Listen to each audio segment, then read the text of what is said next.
pledge allegiance to the flag of the United States of America and to the republic for which it stands, one nation, under God, indivisible, with liberty and justice for all. Please be seated.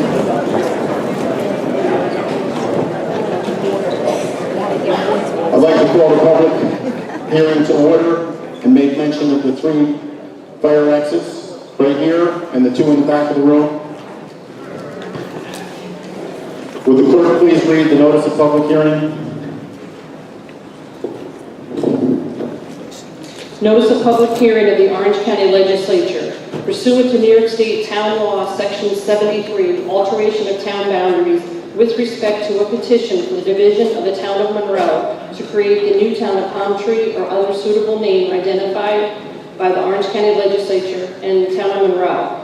Notice is hereby given that the Orange County Legislature will hold a public hearing for the purposes of soliciting public comments on Tuesday, August 15, 2017 at 6:30 p.m. at the Central Valley Elementary School Auditorium, 45 Route 32, Central Valley, New York, 10917, and continuing thereafter on Wednesday, August 16, 2017 at 6:30 p.m. at the Bias Rachel Paradise Hall, 5 Israel Zupnik Drive, Monroe, New York, 10950. With respect to a town law Article 5 petition for division of the town of Monroe, County of Orange, New York, to create the new town of Palm Tree or other suitable name identified by the county legislature and the town of Monroe, filed with the clerk of the Orange County Legislature on September 12, 2016, and an amendment thereof filed with the clerk of the Orange County Legislature on July 10, 2017, changing the name of the proposed new town to the town of Palm Tree and revising the legal common boundary description and map by reducing the acreage of land, all of which are available on the Orange County website at www.orangecountygov.com. Exhibit A, the Town of Palm Tree Common Boundary Description. Preamble. The new Town of Palm Tree boundary description incorporates all of the village of Paris Joel in its entirety and assumes that the parcels and land area as part of the recently approved 164-acre annexation of unincorporated Town of Monroe into the village of Paris Joel are currently a legal part of the village of Paris Joel. Thus, the proposed Town of Palm Tree would consist of this new, amended Paris Joel boundary described in recent annexation documents, plus the area from the 27 parcels listed in the attached table in addition to road area. Generally, these parcels are located in the northeastern portion of the town of Monroe, north of New York State Route 17, west and southwest of the village of Paris Joel, as depicted on the attached map. The acreage of the parcels and adjacent road area is approximately 56 plus or minus acres. The new town of Palm Tree acreage will include these 56 plus or minus acres plus the 889 plus or minus acres currently a part of the village of Paris Joel. The total acreage of the new town of Palm Tree will be 945 plus or minus acres. Written comments on the petition will be accepted through close of business Thursday, August 17, 2017, and directed to Jean M. Rampin, clerk of the Orange County Legislature, or by email to jrampin@orangecountygov.com. Further notice is hereby given that copies of the petition for the division and exhibits are available for inspection during usual business hours at the office of the clerk of said county legislature, 15 Matthew Street, Suite 203, Goshen, New York, 10924, and on the Orange County website at www.orangecountygov.com. This notice was published in the July 24th, July 31st, August 7th, and August 14th issues of the Times Herald Record at the direction of the town clerk of the town of Monroe. Also, notice of public hearing regarding environmental assessment review of the proposed division of the town of Monroe to create the new town of Palm Tree and the town of Monroe pursuant to Town Law Article 5. Notice is hereby given that the Orange County Legislature will hold a public hearing for the purposes of soliciting public comments on Tuesday, August 15, 2017 at 6:30 p.m. at Central Valley Elementary School Auditorium, 45 Route 32, Central Valley, New York, 10917, and continuing thereafter on Wednesday, August 16, 2017 at 6:30 p.m. at the Bias Rachel Paradise Hall, 5 Israel Zupnik Drive, Monroe, New York, 10950. with respect to the environmental assessment review of a petition pursuant to Town Law, Article 5, for the division of the Town of Monroe to create the new Town of Palm Tree or other suitable name identified by the County Legislature and the Town of Monroe under consideration by the Orange County Legislature. The petition was filed with the clerk of the Orange County Legislature on September 12, 2016, and an amendment thereto was filed with the clerk on July 10, 2017, changing the name of the proposed new town to the Town of Palm Tree and revising the legal common boundary description and map by reducing the acreage of land from 382 plus or minus acres plus the village of Joel as it existed at the time of the filing of the petition on September 12, 2016, to 56 plus or minus acres plus the village of Joel, inclusive of 164 plus or minus acres of approved annex lands.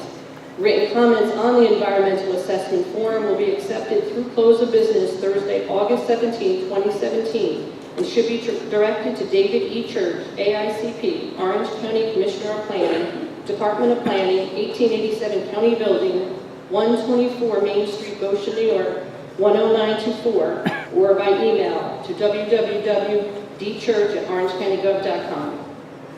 Further notice is hereby given that original documents, petition for division, exhibits, amendments, maps, and the full environmental assessment form are available for inspection during usual business hours at the office of the clerk of the said county legislature, 15 Matthew Street, Suite 203, Goshen, New York, 10924, and copies thereof are available on the Orange County website at www.orangecountygov.com. This notice was published in the August 9th issues of the Hudson Valley Press, Walk Hill Valley and Mid-Hudson Times, and the August 11th issues of the Orange County Post, Warwick Advertiser, Monroe Photo News, the Chronicle, the News of the Highlands of Cornwall Local, and the Gazette. Thank you, Jean. The clerk will dispense with the reading of the boundary description. That will be taken up by Commissioner of Planning David Church in a few minutes.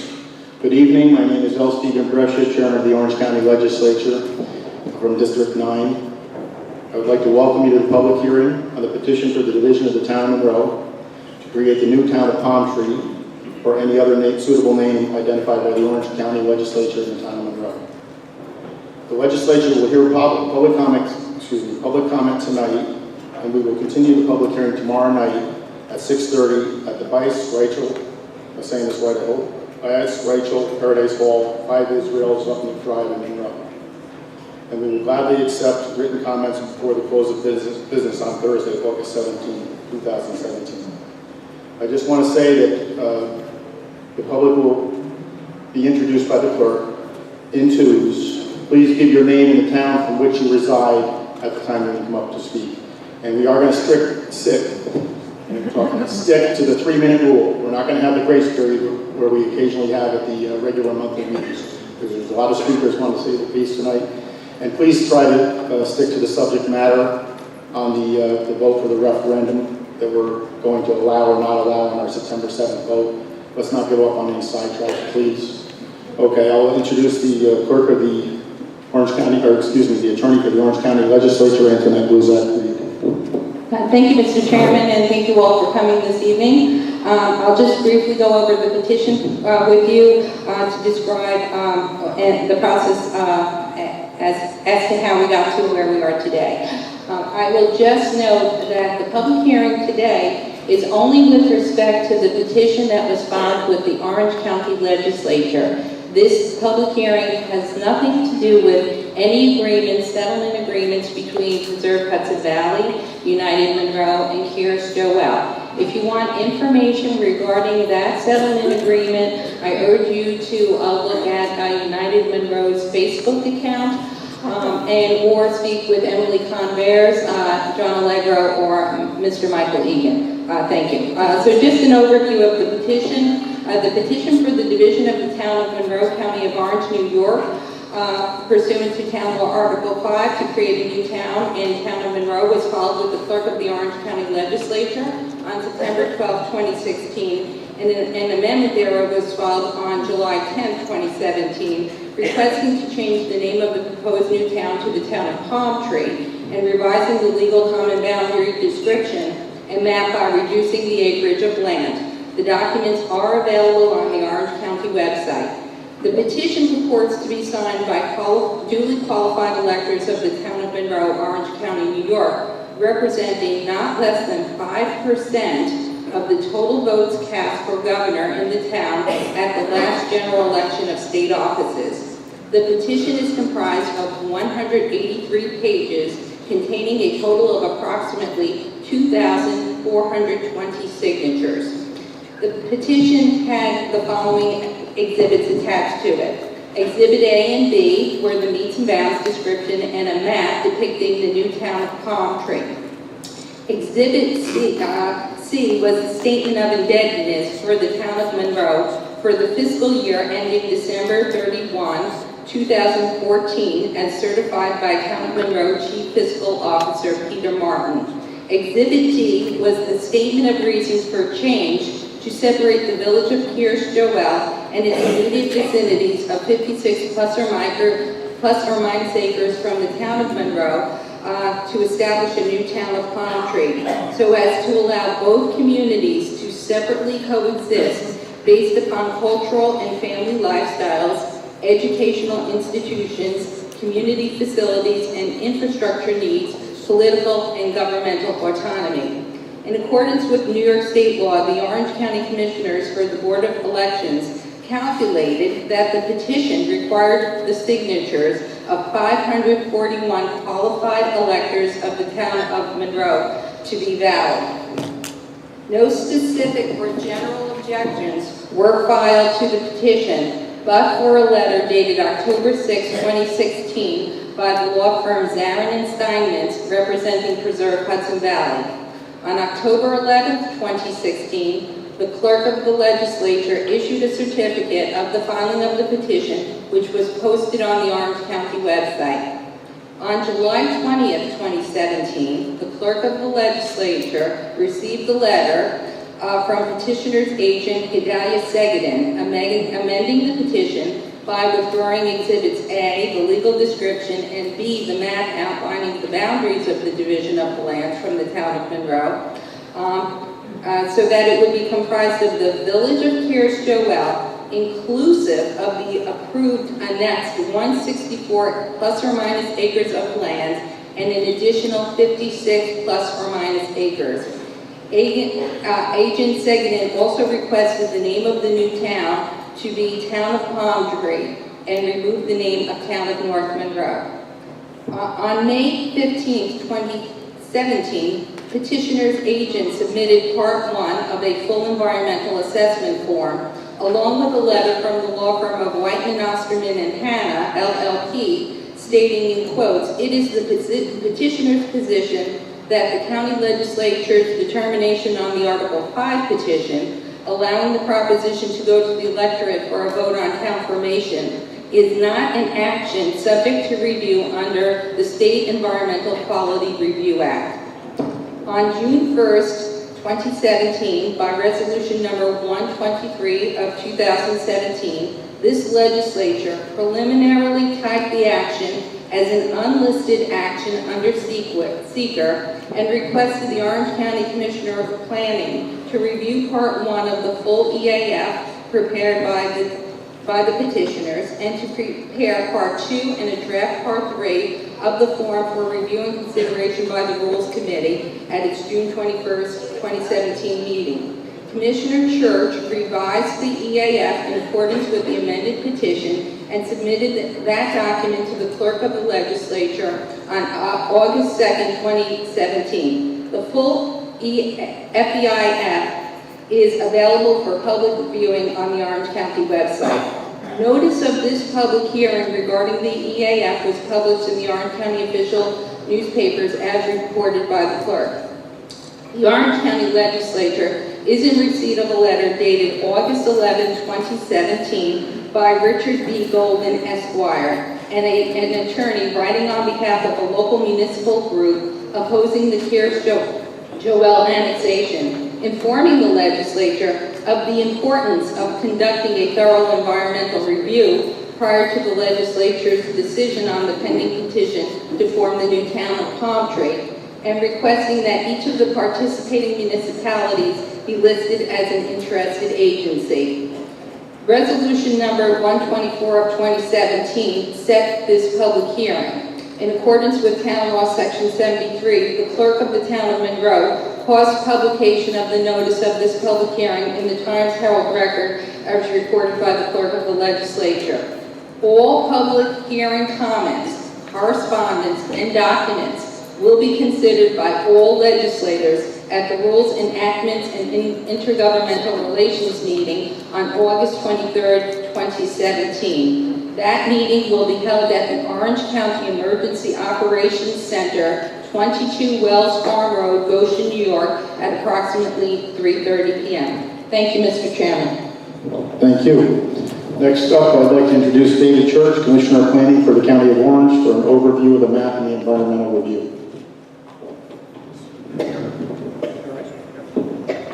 Welcome everybody this evening. A quick overview. My name is David Church. I'm the Commissioner of Planning in Orange County. My office is providing technical assistance to the legislature in the review of this proposed action. As proposed, the town of Palm Tree and their maps available in print format that we can get more to people if they're gone now. There's also one on the board in front of the table here and one in the lobby. The petition as proposed for the new town includes the entire existing village of Curious Jewel, which for legal purposes and clarity now does include the 164 acres of annexed property, plus or minus. So the current proposal for the new town is the existing village plus 56 acres approximately, and that's shown by the yellow parcels outlined on the map. To clarify some confusion, in the far eastern portion of the proposal, there is a strip of land. That strip of land the petitioner saw as necessary to ensure that lands remaining in the existing town of Monroe stay contiguous. So that makes a connection to some existing acreage. That map is also available, as was noted earlier, directly on the county homepage, attached to the public notices for both hearings tonight and tomorrow. Additionally, the county's treating this proposed action as what we call an unlisted action for environmental review under the State Environmental Quality Review Act. We prepared a draft full environmental assessment form. It's approximately 30-some pages with some additional approximately 16-page narrative. That's in draft form for review and comment, both online and available at the office, as mentioned earlier by the clerk. To highlight some of the potential impacts that we've identified related to the town, they include the potential impact to the county-owned and operated Gonzaga Park, potential impacts to the Long Path, long-range regional walking trail, potential impacts to an unnamed tributary of the Ramapo River, which comes out of the village of Curious Jewel currently, as well as a series of what we call growth-inducing impacts associated with services and infrastructure, notably the provision of water and sewer service. And thank you. Thank you, David. Before I defer to the clerk, I'll introduce the county exec to say a few words, Stephen M. Newhouse.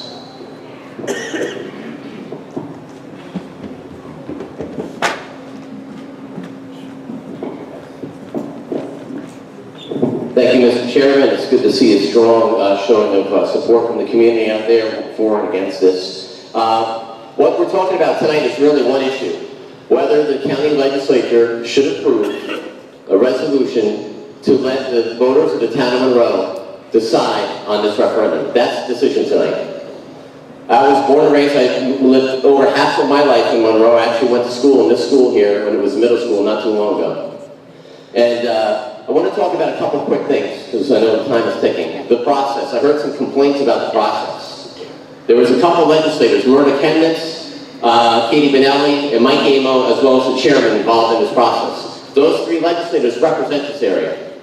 Then on the other side, I went to two meetings total for this, was the Village of Curious Jewel representatives and United Monroe. What was the alternative? Having Harley Doles negotiate on behalf of the town? That's like, the decision would have been made by itself. So that's the end of the process part. Here's what I think are the advantages. Number one, it gives the rest rest of the town of Monroe a chance to recalibrate, beef up its zoning, work on getting some open space money to preserve and make buffers, which haven't been done in Monroe, Blooming Grove, or Woodbury. That would help preserve the southern part of Orange County. The other thing it would allow us to do, it would remove the voting block.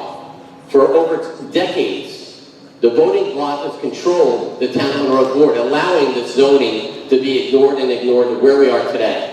It's a political Chernobyl that's spewing over the borders to the other nearby towns, where we are, you see Worley Heights and Blooming Grove, you see what's going on here in Woodbury. What are the alternatives? We're going to allow the state of New York and Washington, D.C. to work and support us? They haven't. Where's the DEC been on this? Then they also have continued lawsuits. The only people I've seen that have made out over the last 20 years are lawyers. Are we better off now with what's going on in the village of Pierre-Chouelle, what's going on where we are today? It's gotten worse and worse, folks. Then you talk about United Monroe. United Monroe, whether you criticize them or not, they've shown the way to at least sit down and get something done. Might not be perfect, but it's a first step. It's a lesson to nearby towns and villages to do the same thing. You want an agreement to protect your towns? Sit down, negotiate it. And then the last thing, because I know I'm running out of time, Ronald Reagan said, trust but verify. In November, I believe I see out there, Tony, I think Tony Cardone will be the next town supervisor for town of Monroe.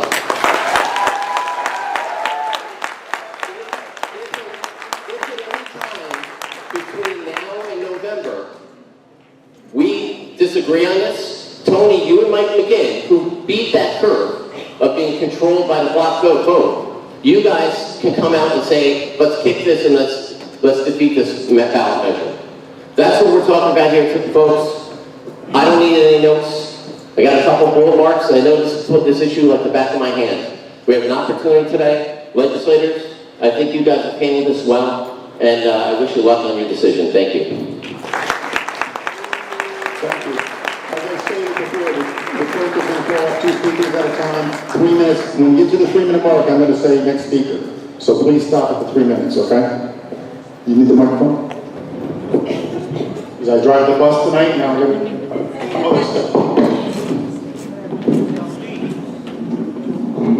Point of order? Oh, introduce legislators. Okay, I'm sorry. James O'Donnell from the town of Goshen, Paul Ruskevich from the Pine Island area, Curly Dillard from the city of Newburgh, Barry Cheney from the town of Warwick, village of Warwick as well, John Bureau from the village of Chester and represents Warwick as well, Matt Turnbull, the minority leader, Kevin Hines from Cornwall, Tom Pagione from Deer Park and Port Jervis, Chris Ekus from New Windsor, Lee Benton from the town of Newburgh, Mike Anagostakis from the town of Newburgh. I didn't know we had the groupies here tonight. Jeff Berkman from the city of Middletown, Michael Amo from District 1, Monroe, the town of Monroe, Katie Minnelli from the town of Blooming Grove, Jim DeSalvo from the town of Highlands, and Myrna Chemnitz from the town of Monroe.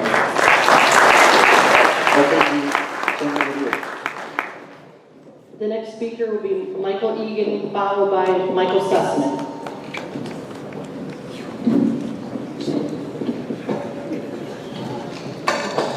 I'm Michael Egan.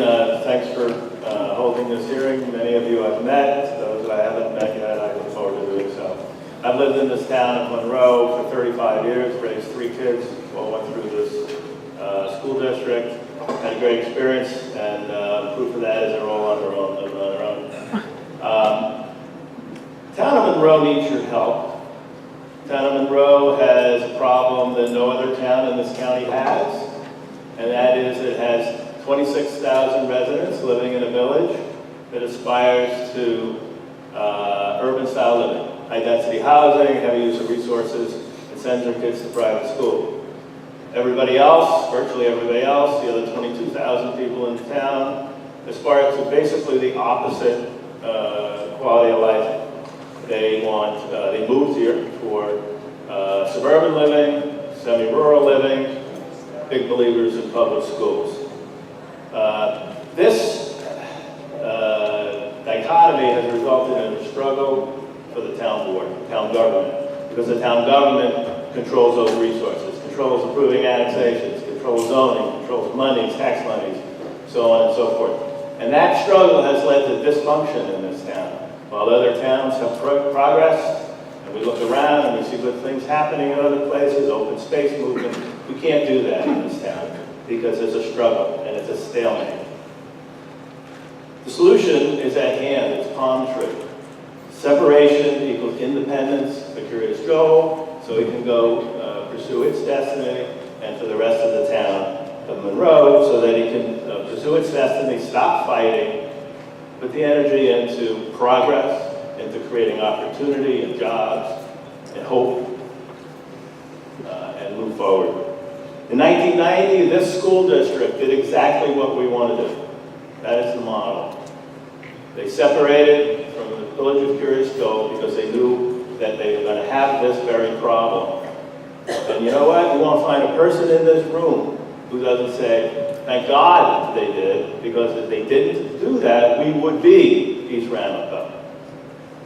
So we're asking to do the same thing, do it again, save the school district again, and save the town. So on behalf of the thousands of residents of the town who have worked for 5 years to get to this point and tee up the separation, rebuild their town, save their school district, move forward, I ask this legislature to vote yes, pass it down to the citizens of Monroe to vote on in a townwide referendum. Thank you.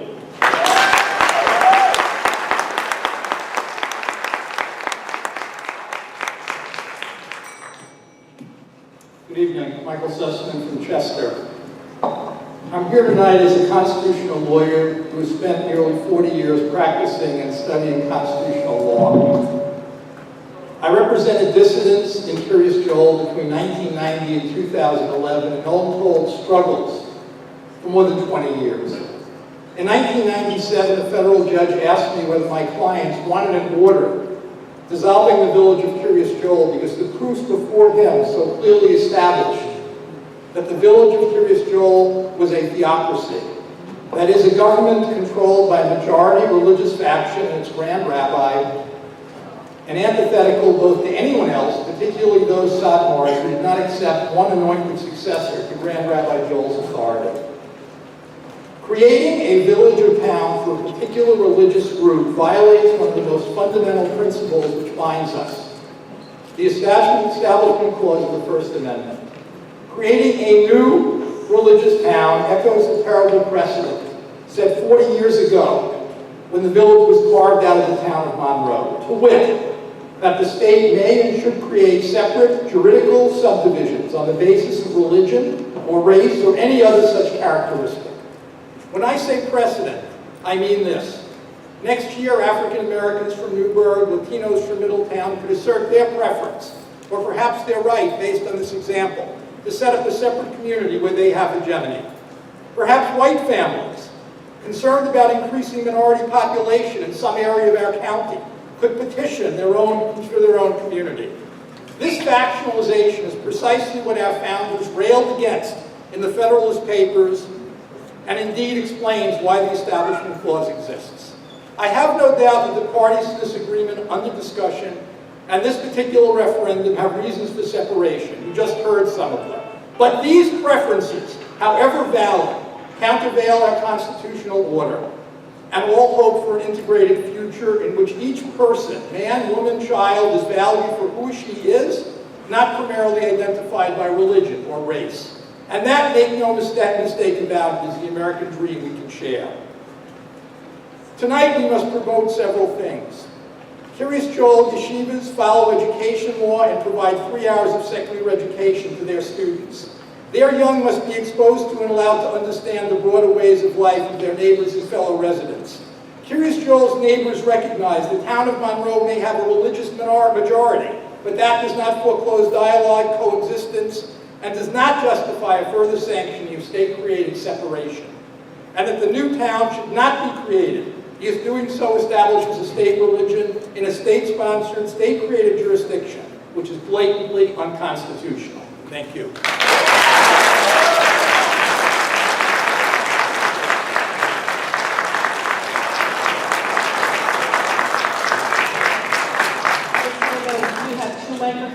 either side of the auditorium, so whatever one is convenient, please use that.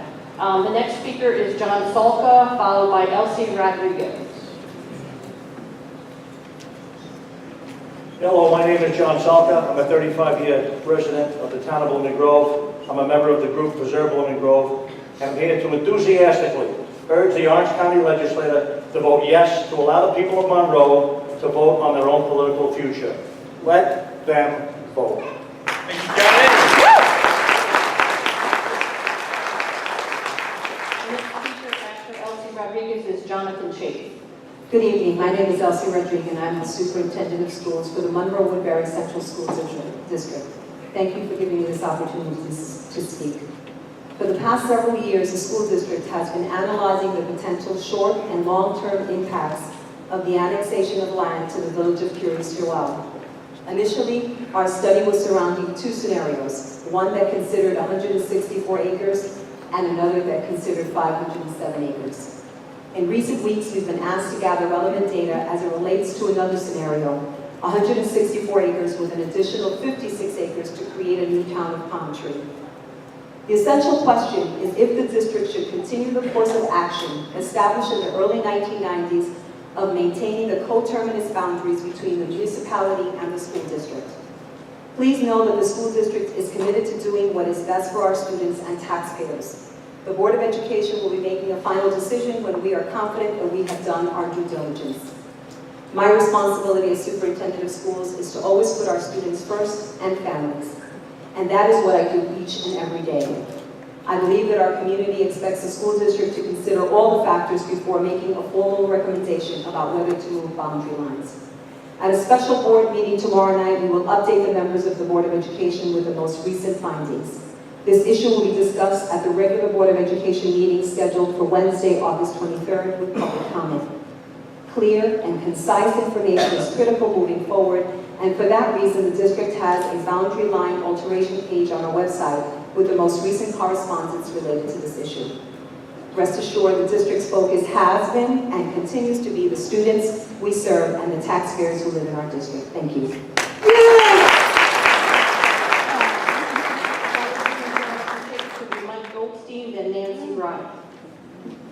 Good evening, Mr. Chairman, legislators, members of the administration, fellow citizens.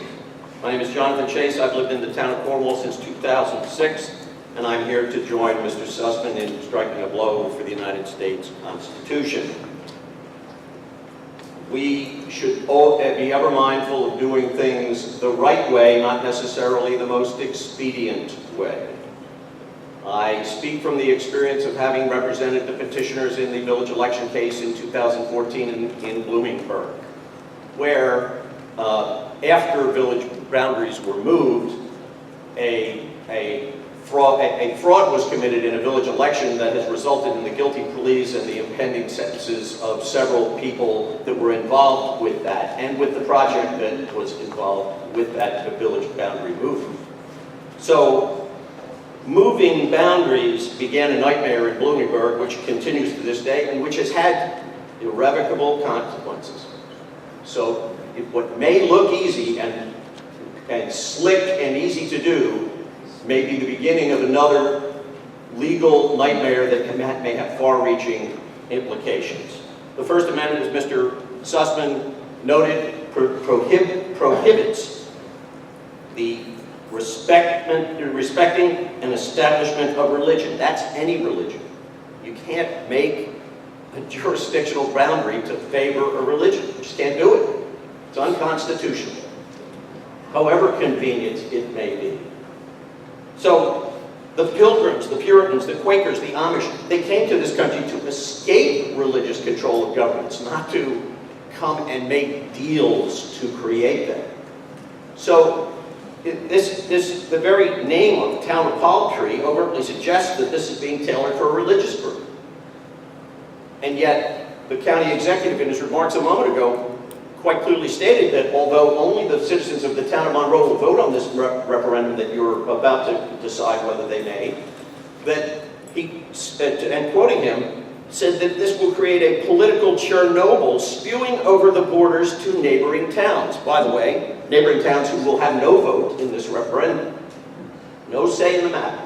That's right. So, this is, I respectfully submit that this whole concept is an unconstitutional violation of the Establishment Clause, and it is, the question facing you as legislators is not whether this is something that you can do, it's whether it's something that you should do. Even putting aside the constitutional question. I urge you to vote in the negative. Thank you.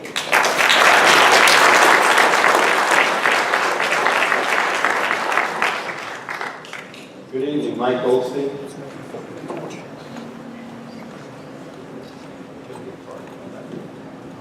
Good evening, Mike Goldstein, the town of Monroe. In 1905, the philosopher George Santayana wrote, "Those who cannot remember the past are condemned to repeat it." On September 30th, 1938, the Prime Minister of England, after meeting for the third time with Germany, declared, "My good friends, this is the second time there has been comeback from Germany to Downing Street. Peace with honor. I believe there's peace for our town." Monroe's own incarnate of Neville Chamberlain has spewed similar remarks at town board meetings about this deal. In 1938, Czechoslovakia was not consulted about the land they were to cede to Germany to reach a peace accord. Do you note the similarity of what's going on now and what happened in the past? How is this any different than what happened in 1938? Were the other municipalities that are involved in lawsuits over the KJ annexation ever consulted? I do not think so. Did Monroe's town board, led by 3 members elected by United Monroe and the KJ Alliance, ever discuss their lack of attendance at these negotiations? The answer is no. How many members of the Orange County Legislature know all of the details of the proposed new town? The ramifications of the creation of the new town have far-reaching implications for all of Orange County, not just Monroe. Until all of the ramifications about this issue are understood, I urge you to not put the issue on the ballot this November. There should not be another piece of legislation we have to vote for to find out all of the details in the agreement and its implications for the town of Monroe and Orange County. And I'll stop it there. I don't want to get too political. Thank you.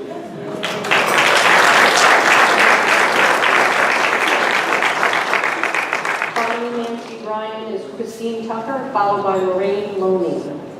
Nancy Bryan, Town of Cornwall. The issue of resources, specifically water, is primary on my mind. I am not here to dispute the pros and cons of creating a new town, unless the new town will suck the life out of someone else's water supply. I've yet to see in any of the published documents explaining where the new town will be getting its water from and where the wastewater will be going. What exactly are those plans, and where might anyone find those documents? If I was voting on this, I would want to know that. When I raised this question on social media, the response was less than pleasant, and that's an understatement. The water issue is primary in my mind. While the Monroe folks might like what they think they have achieved, those of us down the road need guarantees that our water supply won't be gone. I'm speaking more specifically about the well in Mountainville. I go back to the 2015 hearing about the well. I read the permit application required by the DEC in its entirety prior to that meeting. It was too easy for even me, a non-expert, to see the lies, like not taking the ecosystem of the Moodna into consideration and to not question the drawdown test.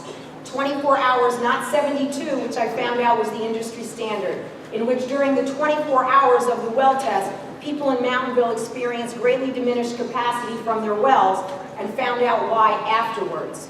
Yet the DEC granted permission for this well. The pro-annexation group doesn't seem to want this brought up. If that well is activated and used to capacity, and who knows, maybe beyond the 620,000 gallons a day, people in Mountainville across Route 32, at the very least, will have no water. Beyond that, people in the Angola Road and Mineral Springs area will probably also see no water as the aquifer is drawn down. And those of us on Quaker Avenue who rely on a well might also be affected as we are all on the same aquifer. Then what?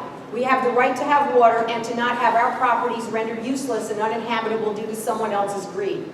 There are no water mains out there. Properties will have zero value. Maybe for several $1,000s, water might be available. For those of us close to water mains, who pays the cost to connect? And who bears the cost of paying for municipal water each month when we never had to?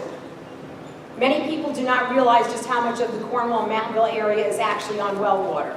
From just past the start of Angola Road in town, the municipal water system ends. Mountainville residents have always relied on their wells.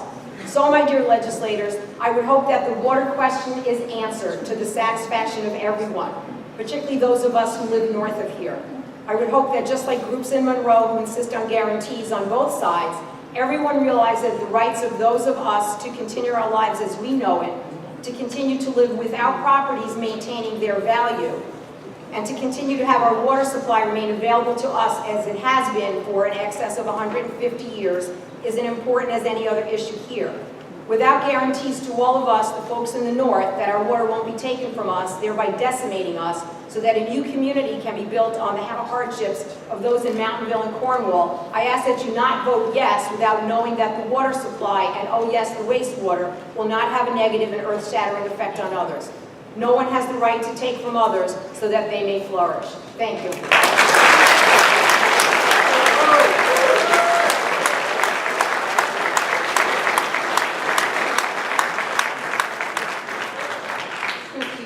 Town of Monroe.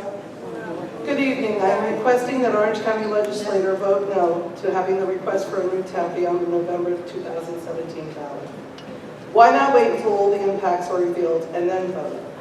The impact to Monroe and Orange County have yet to be determined financially and environmentally, inclusive of other aspects for the residents. As information comes to light, the town of Monroe will be losing revenue through property taxes and additional revenue to the tune of $1.7 million and $880,000 estimated from Monroe Woodbury Central School District, with financial numbers consistently changing.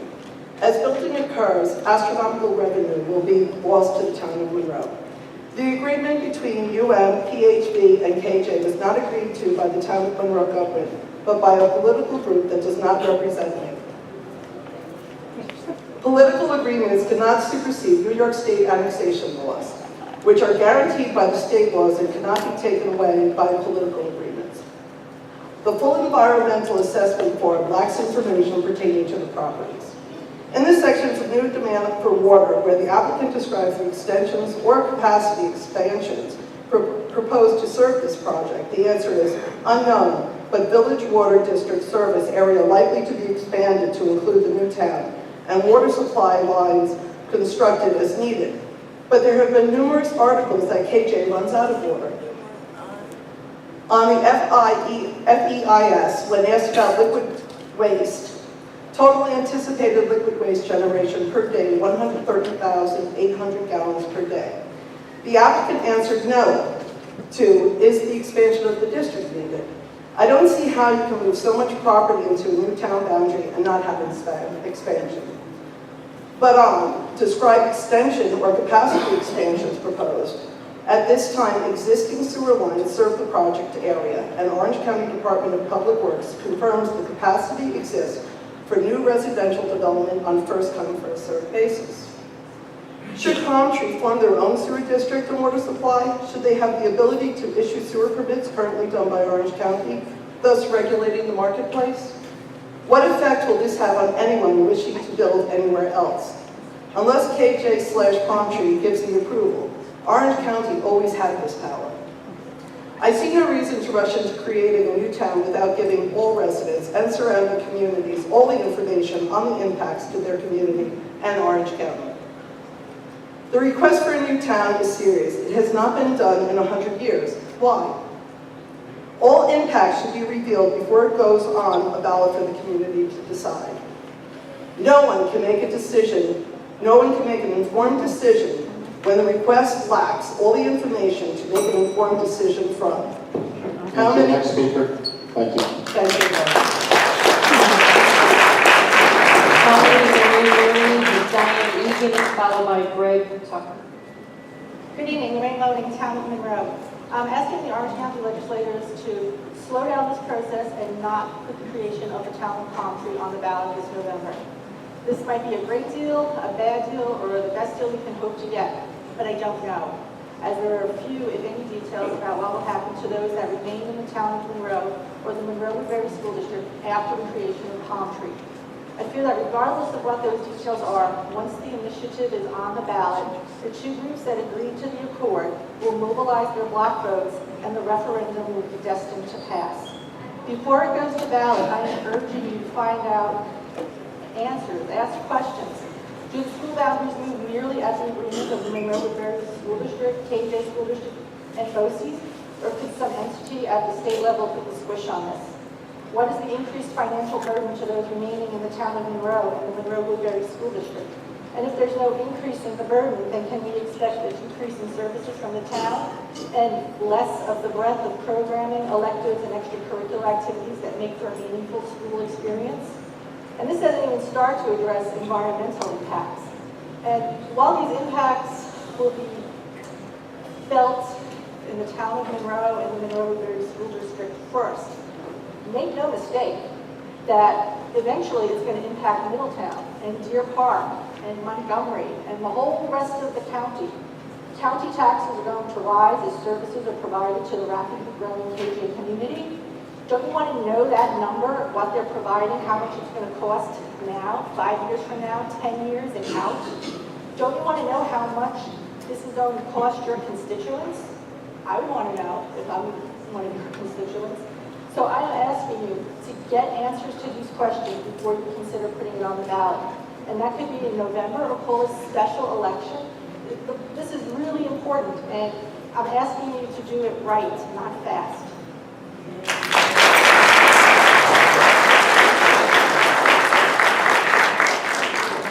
Microphone is inadequate. Please speak to Mike. Microphone is inadequate.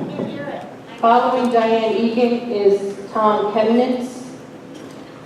Can you hear me? Diane, raise it up if you can. Raise it up. Yeah, you've got to speak into the mic. I think it's okay to speak into it. Okay. Closer. All right, Chairman Gresham, members of the Orange County Legislature. My name is Diane Egan. I'm a resident of the town of Monroe, and I have been for the past 36 years. I raised my children here. They all attended Monroe-Woodbury School District. Proud graduates, we're proud Monroe residents. This is my hometown. It was a wonderful place to raise children, but I'm thinking of the future, not the past. We have a problem here in Monroe, and I'm asking the Orange County Legislature to vote yes on separation and let Monroe of the past have a future. That's really what this is about. Over the past 5 years, I've become involved in the political struggles in Monroe. As an advocate for causes and candidates, one of the most common refrains from longtime neighbors and residents is, why bother? Monroe's over. It's a done deal. And the worst that I hear all the time is we're getting out. They talk about packing up, they talk about selling homes and getting out. They see no future for Monroe. There's a lack of economic confidence also, as evidenced by our less than thriving downtown. And it all stems from the same notion that it's over for Monroe. It's just a matter of time, why bother? I hear it over and over again. This doesn't have to be. This proposed separation will put the town of Monroe on an equal footing to many of the surrounding and neighboring towns. Towns like Warwick, Goshen, all which are attracting businesses and have a positive economic environment. It's not present in Monroe, and it's all because people fear the future. The town of Monroe needs to be free from control over town government without the electoral dominance by one village within the town, a village which may have differing goals in zoning or economic development. There are those in the audience, I've heard, and those on the stage who have publicly stated that they opposed this because they didn't like the process. To you, I'm asking that you put that aside and instead focus on the substance of the agreement. If your objection to the process was that it wasn't public, All the more reason to vote yes. Approval means moving this on to a very public process. Debate, airing all sides of the issues. What could be more democratic and open than a voter referendum? And this is what we're asking you to do. Don't kill this agreement in the name of transparency, and in doing so, deny the people of Monroe the right to vote and decide their own future. Others have raised very important environmental issues that really aren't germane to this hearing. The water issue is an issue, has been an issue. This doesn't change it. This really doesn't change anything about that. All right? Monroe is my hometown. I guess all I'm saying is give Monroe a chance. Vote yes, please.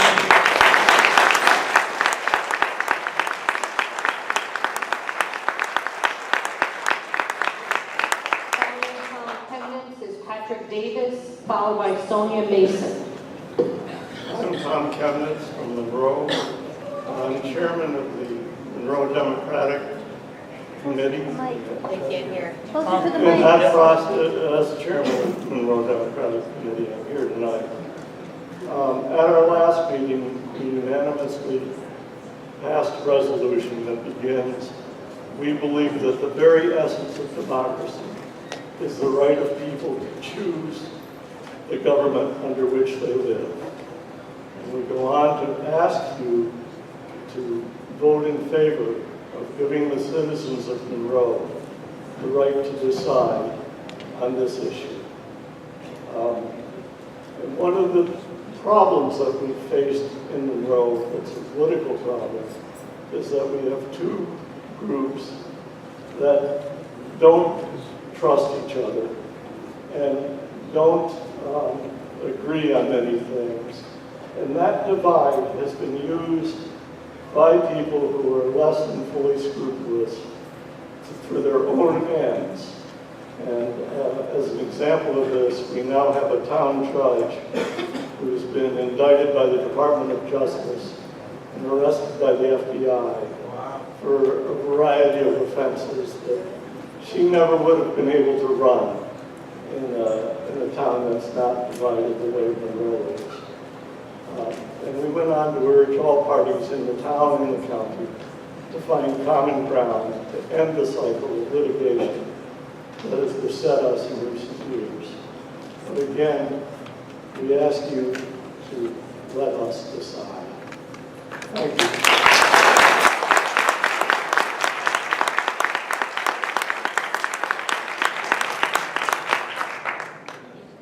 My name is Pat Davis, and I'm here today not only as a candidate for county executive, but as a resident of the town of Monroe to urge the county legislature to give me and my neighbors the opportunity to be in control of our own destiny. I'm also calling on us as a community to look at this as an opportunity for a better future. I would like to thank the Orange County Legislature for convening the public hearing this evening, and I'm encouraged by all the folks that have come out tonight to voice their opinion and respectfully listen to their neighbors' opinions. This is an important part of how our democracy works. For years, mistrust has plagued the relationship between the various village of Curious Joel and the town of Monroe. Throughout my career in the military and in business, I've been driven to follow the sounds of the battle, provide leadership, and collaborate with others to identify solutions rather than ignore the most urgent problems. For that reason, I commend the efforts of the parties involved in demonstrating leadership and arriving at a compromise. We must consider this to be an opportunity to look towards the future for publicly elected officials, particularly the county executive, to exercise leadership, to hear the voices of everyone impacted, to get everyone a seat at the table, get the facts, and lead us towards an improved future. We have to recognize that the creation of the new town will by no means be a perfect solution. Approval of this measure will result in years of continued negotiations regarding the details of implementation. This must not happen behind closed doors. Through an open process, we need to resolve a range of outstanding issues between elected leaders of Orange County, Town of Monroe, Curious Joel, and all impacted municipalities. Therefore, My continued support is contingent upon meeting one condition. The interests of all Orange County citizens must be represented and prioritized. We have to acknowledge the immense complexity of the situation and not let it paralyze us into inaction or force us to continue with what is not working.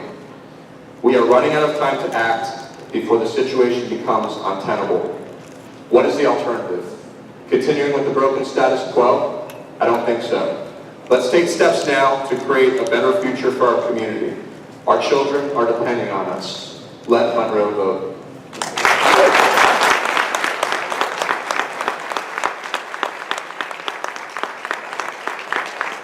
Following Sonia Mason is Kevin Rowley, followed by Karen Donor. My name is Sonia Mason, and I represent the New York-New Jersey Trail Conference. I understand the reason for the proposal of the town of Palm Tree. People need space to live. However, they've forgotten two very important things in the meantime. Two long-distance trails, the Long Park and the Highlands Trail. They're actually rather big deal trails. They're both listed on the New York's Open Space Plan. The 358-mile, 70-year-old Long Path connects one of the greatest cities in the world, well, probably in the world, New York, with the largest preserved park in the country, the Adirondacks. The 150-mile-long Highlands Trail gives people access from the Delaware River all the way through to the Hudson River, taking on some of its most scenic land. Along the way, they connect several state parks, municipal parks, private preserves, and one national park. Both of these trails co-align at this point because there's nowhere else for them to go. This is the last green corridor.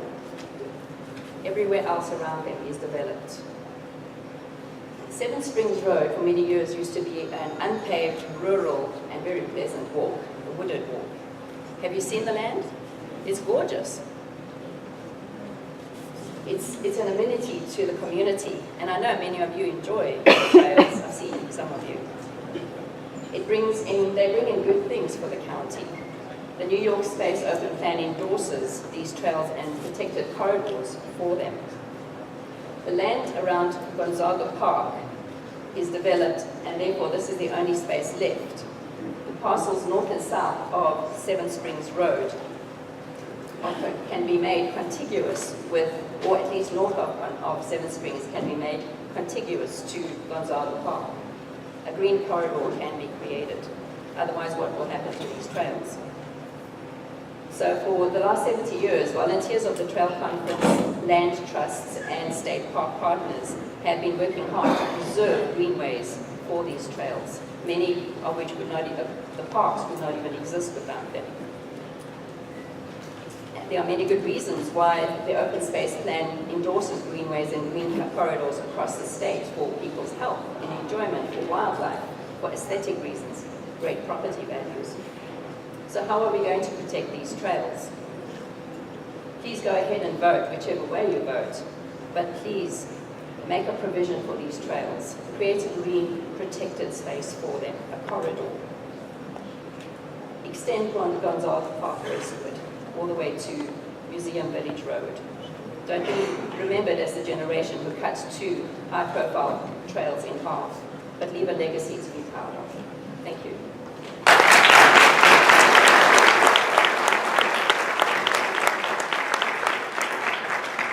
Good evening.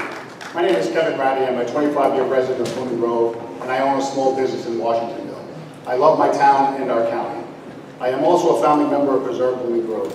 We are here tonight to support the United Monroe, but also the residents of Curious Joel in their quest for stability in the town of Monroe. No agreement is perfect, but this agreement is the right one today. I urge all legislators to vote yes when the time comes.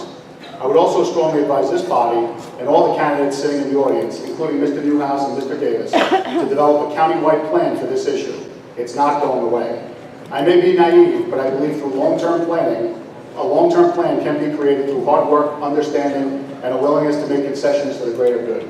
You have a lot of work in front of you. I wish you the best of luck.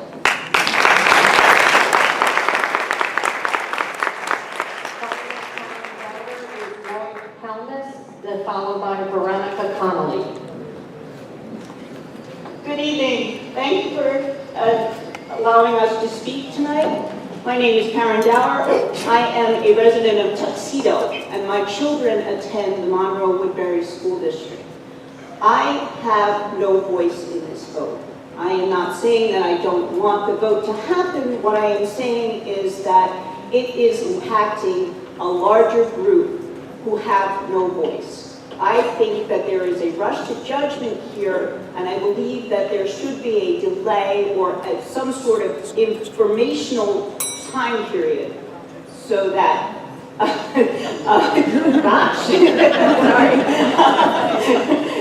so that we can collect more facts, and especially since Ms. Rodriguez has said tonight that they don't have all the facts. I don't know how my school taxes are going to be affected by this vote.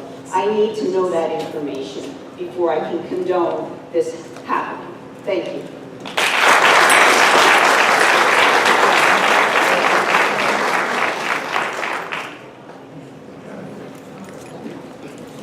Good evening, everybody.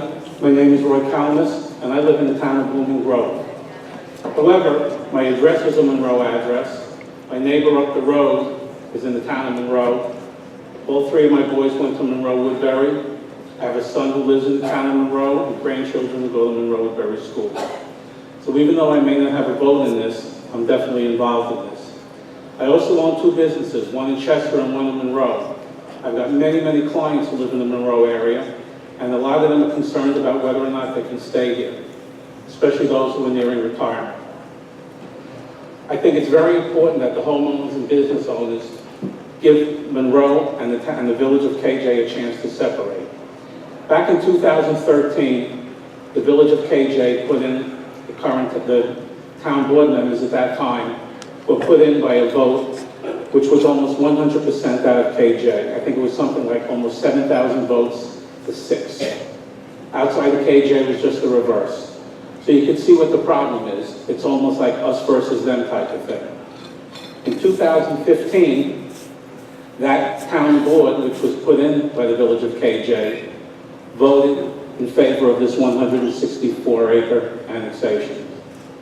In actuality, I was at a meeting when that town board allocated $200,000 to an independent consulting firm to try and help determine if that was a good thing for them to do or not. That consulting firm felt that there wasn't enough information and wanted them to vote no. However, they still voted yes. And the reason is simple. They were controlled by KJ. The big problem is what happens if the towns do not separate. Within a few years, many of the 14, 15, 16, and 17-year-olds in KJ will be voters. And the village of KJ registered voters will outnumber all the rest of the voters in the town of Monroe. They will have the ability to put 5 Hasidic men on the town board or 5 proxies to do what they want anyway. At that point, they'll be able to take over the planning board and eventually the zoning board. You will wind up having high-density housing in many other areas of Monroe. That's where your problem really begins, because at that point, they'll be living all throughout the town. They'll be voting in Monroe Woodbury School District elections, and the value of our homes will absolutely deteriorate. And as far as the other municipalities go, it would be much better for them to have a strong ally in the town of Monroe than an enemy. I urge you, please allow the people of Monroe to make this decision. Thank you.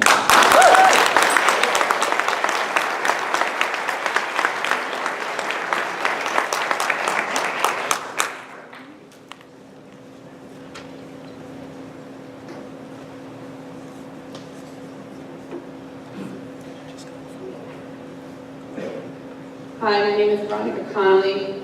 I'm a resident of the village of Monroe. I'd like to thank the county legislators for holding this forum this evening and the county executive Newhouse. As I stated, I've been a Monroe resident for nearly 10 years. In those short 10 years, half of that time has been spent volunteering countless hours with 2 organizations I hold near and dear to my heart, United Monroe and Preserve Hudson Valley. I, along with countless others, have given so much of our time fighting, debating, educating the folks of our town as well as across the county. We've been placed in a situation with an issue that didn't start just 5 years ago, but began 40 years ago. Unfortunately, it's our generation that is left holding the proverbial bag to try and figure out how to best meet the needs of one town with two very stark and contrasting ways in which to pursue life, liberty, and happiness. We are all guaranteed under the Declaration of Independence. In 40 years, nothing different has ever been done to find a mutual agreement amongst the Monroe residents who live side by side but are very worlds apart. How many lawsuits can be drawn? How many hours can be spent debating the same old issues? How much more can we in Monroe or the county take when leaders like Harley Doles want this animosity to continue for his power and gain? Monroe and Orange County will be better served when people like Harley Doles can never come to power again. There have never been any viable solutions to try to come to a resolution between the two communities. And here we are with an opportunity to try something new and allow the Monroe residents to finally have an actual voice to choose what's best for their future. If we don't at least offer the opportunity for the residents of Monroe to vote on a referendum for separation, you are taking any possibility for a different approach to these conflicts to be even considered. Can we predict the future? No, the obvious answer is no. But what I do know for a fact is Monroe, the way it sits now, and having this constant battle is 100% not working for anyone, including the county. I live by an affirmation that states, if it's not working for you, what can you do to change it? Well, here we are, and now I ask you 21 legislators. Monroe is not working for us anymore. What can you do to change that? And the answer is vote yes for a separation referendum. Thank you.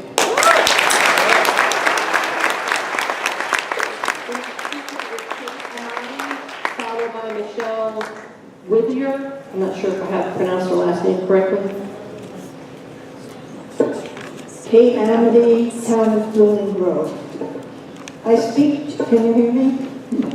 I speak generally for the protection of Scudamock Mountain and its ridge, and specifically for continued protection of Gonzaga Park, an Orange County park connected to the Long Path. On the border just outside of the proposed town of Palm Tree, it's the green area on the map in the front there is the entrance to the park. Gonzaga is in a unique position to serve the public, all the public. A park built more recently on Larkin Drive in Monroe, Riak Hakim, admits only KJ residents. The park is open 3 when large commercial buses arrive to 7:30 p.m. weekdays and Sunday afternoons. An entrance sign mentions that non-residents are free to use other parks, which are listed. Mysteriously, Gonzaga is omitted from that list. Also mysteriously, the large sign inside Gonzaga has disappeared. Gonzaga is very small. In 2 directions, paths are marked closed. Gonzaga has already had a very complicated history. It was the home of the novitiate of St. Andrew on Hudson since the 20s and of Jesuits since the 70s, then of Recap Housing Fund Development Company. The state took it over in 1995. In 2004, the state turned Gonzaga over to the county as a public park. Opened in 2012, it is closed during the winter. The deed for this transaction specifies as follows. This grant is made and accepted upon the condition that said premises shall be improved and maintained for park, recreation, and playground purposes. In the event that said premises are not improved and maintained for said purposes, the title hereby conveyed shall revert to the people of the state of New York, and the Attorney General may institute an action in the Supreme Court for a judgment declaring a revesting of such title in the state. Several picturesque structures and some fencing remained. There is a large fenced playing field marked field use by permit only, and a large lighted parking lot, as well as 2 portable toilets. There were several picnic tables. The glory of the park is a small pond, home of dragonflies, where occasionally people fish. During the 5 or so years that it's been operating as an Orange County park, it has developed into a lovely, well-maintained community park. On or near borders between KJ, Woodbury, South Blooming Grove, and Monroe, it welcomes all. Young Hasidic men and others have for many years hiked Skyline Mountain Ridge from the park, greeting each other peacefully as we hikers do.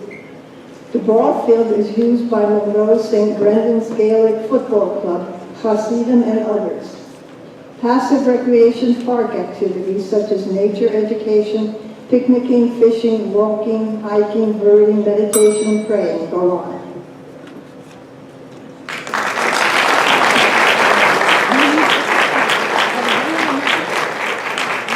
Laura Hernandez, followed by Deborah Behringer.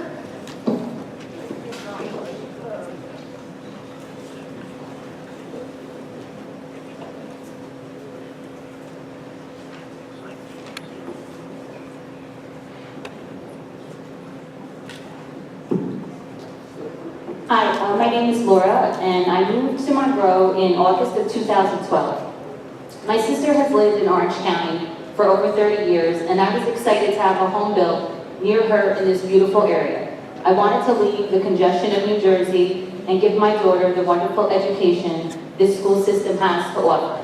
Within a month of moving here, I was told to like a Facebook page called Save the Monroe Movie Theater. The rest is history. I have been a United Monroe supporter and volunteer ever since. After 5 years of attending fundraisers, walking in marches, and helping to run endless political campaigns, there is finally a light at the end of the tunnel. We are so close to electing a town board in Monroe that wants what the people of Monroe want. Separating from KJ is the next step. I would love nothing more than to see my 8-year-old daughter graduate from Monroe Woodbury High School at the age of 18. Please help us gain our political freedom, protect our school district, and progress as a town, as I am sure all the towns you represent have been able to do over the years. Please let the people of Monroe decide our fate. Let us vote for the separation in November. Thank you.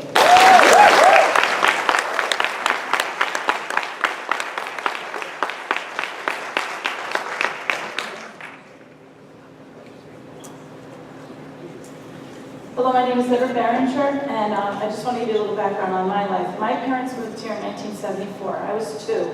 This is the only town that I know.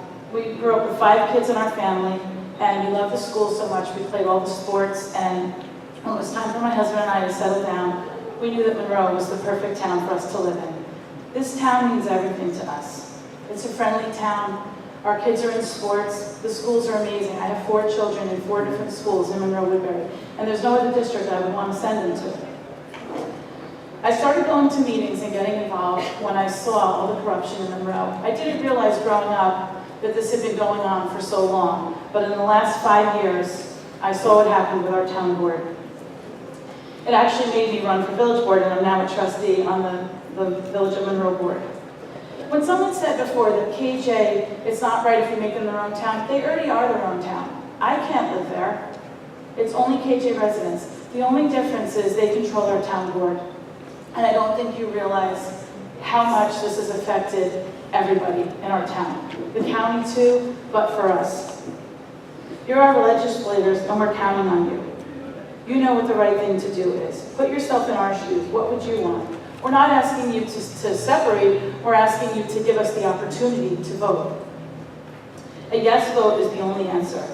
The Monroe Woodbury School District is an amazing district. It offers phenomenal sports programs, music programs. It was actually voted Best Music Community 7 years in a row. And the academics are phenomenal. Voting yes will allow the district to maintain its excellent reputation without the fear of programs being cut or the Board of Ed being influenced by the special interest block vote. We know we don't want to become the next East Ramapo. A yes vote will allow the citizens of Monroe to have fair representation, something we don't currently have and we haven't had for years. Please vote yes. You know it's the right thing to do. All you have to do is say yes, let us vote. We're not saying you're the deciding factor, but you're the deciding factor to let us decide our future. I'm not going anywhere. I want to see my daughter graduate, just like Laura. She's in first grade. I would never uproot my family, but you're making it really difficult for us, and we need you to vote yes for us. Thank you.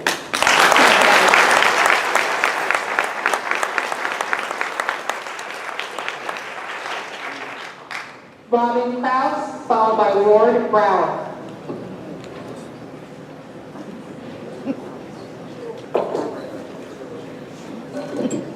Thank you for the opportunity. I live here in Woodbury.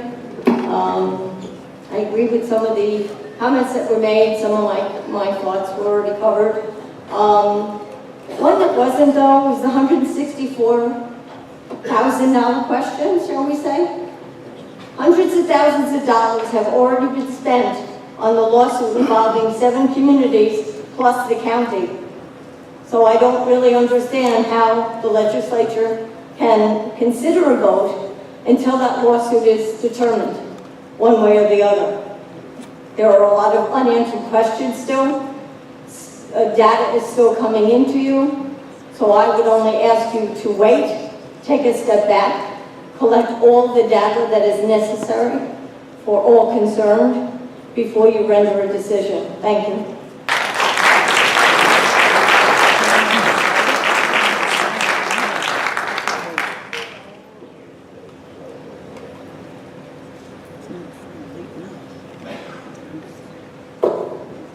Good evening, Ward Brower, private citizen. And by the way, I was born in Tuxedo, so I'm probably more a native than most. That's when they still had a hospital. I've seen a lot of changes in that time. As I commented to some of the people in the audience. Labor Day would arrive, summer people would leave, and the cows would outnumber the people. This was I was in this very room the first full season, so I know that's a long time ago.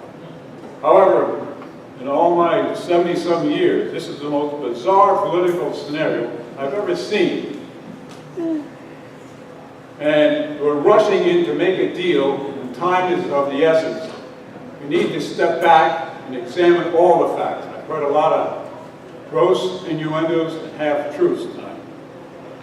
First of all, we do have an unconstitutional village that wants to become an unconstitutional town. That's bizarre. Then it's negotiated by an unelected, self-serving group of non-professionals. I raised that question at a town board meeting. One of the leaders from United Monroe said they had to take the job on because the town board refused to do it. The problem with that scenario is a bit disingenuous. Since 2015, they have controlled 3 of the 5 seats on that board, which means they control the board. If they wanted the town board to negotiate it, they would have done it. In fact, at every meeting since the town of North Monroe has come to the public view, on the agenda would appear town of North Monroe. And there are 3 puppets, some people call them stooges, but I'll be polite, take it off the agenda.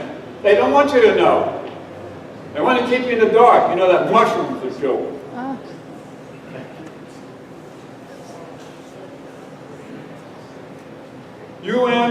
I was a member of UM in 2013. It had a good purpose.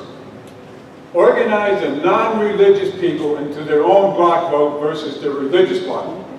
That election didn't do too well. We lost. 2015, they had to change the strategy, but they never bothered to inform anybody. They cut a deal with the Democratic Alliance. By the way, that is the second most powerful religious bloc vote in our town, if not the county. They got 2,500 votes. From that point on, their mission had changed. Their mission was, up to that point, was our own bloc vote versus the religious bloc vote. Unsustainable growth is bad. After 2015, growth is good, provided that the people vote for you. Oh my God, this is crazy. This is craziness. Yeah, thank God.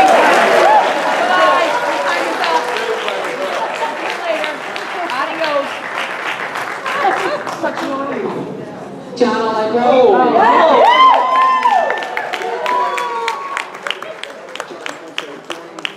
Let's call 4 names at a time, okay? Of course. Thank you. After Lorraine McNeil will be Janice Annunziata, followed by Valerie Hunter. John Allegro, Town of Monroe.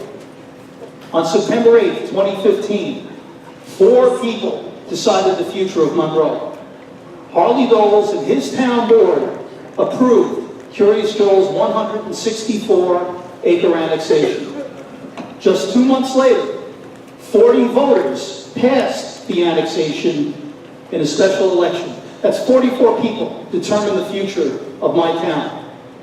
This September 7th, that's almost 2 years to the day, there will be a similar decision. You, the Orange County Legislature, will decide to either allow or not allow a referendum on the issue of Curious Joel separation. But this time, if you allow it, all 20,000 voters in Monroe would get to vote on the future of our town. Think about that. 14 of you vote yes, the people of Monroe decide. If just 8 of you vote no, you will have decided. Monroe needs 14 of you to vote yes. If you do, it doesn't mean that you approve KJ separation. It doesn't mean that you're giving Curious Joel anything. It simply means that you are giving the people of Monroe the opportunity to decide democratically the future of their own town.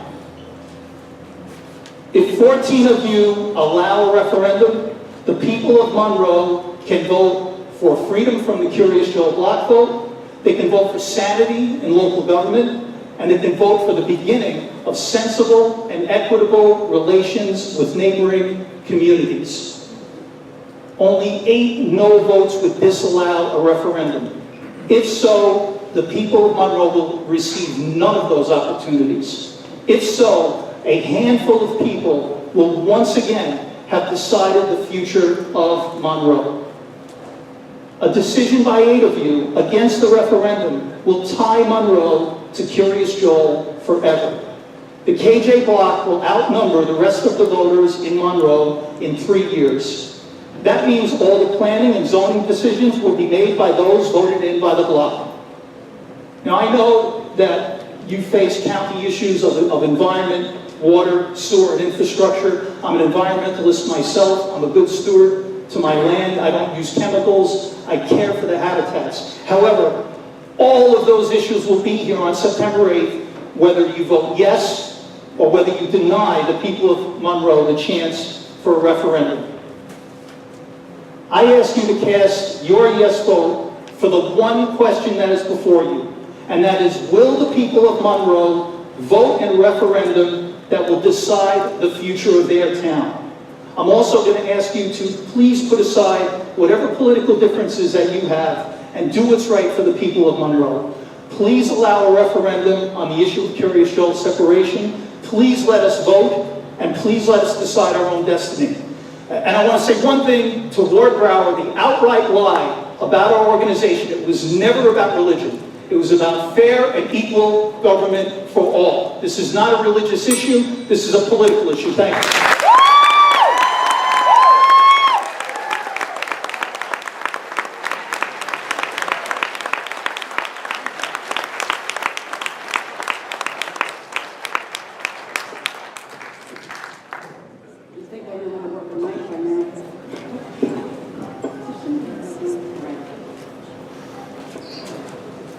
Am I under the wrong impression? I thought we were at a public hearing, not a political rally. Honorable legislators, Mr. Chairman, thank you so much for your time this evening. Now, on its face, one might argue that letting the people decide is a good idea. However, the legislature must look at this in its entire context and not just one piece. This is a matter that will have ramifications outside of the borders of Monroe, neighboring municipalities, some with lawsuits pending, the county, and also the region. And all you have to do is think about the Ramapo River. It should not be left to the voters of Monroe to decide to correct the political situation within the borders of their own municipality to the detriment of their neighbors. This creation of a new town is only a temporary stopgap measure, and does not address the issues, nor does it help curb the environmentally unsustainable practices that have been engaged to this date.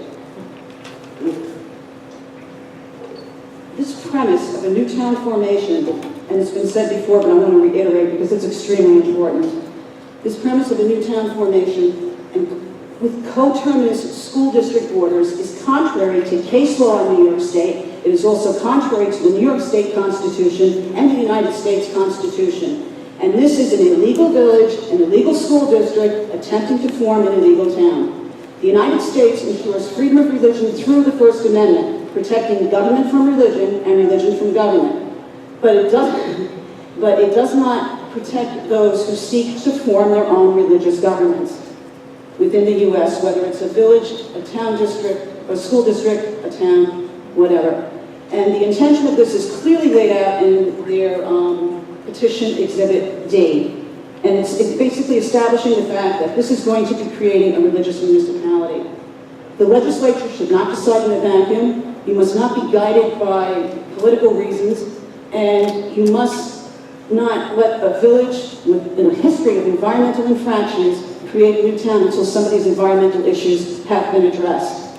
The Orange County Legislature must decide within the interest of the county, not just Monroe. And most seriously, the Orange County Legislature must not act contrary to the governing documents of New York State and the United States. You must vote no on this petition and stop it now.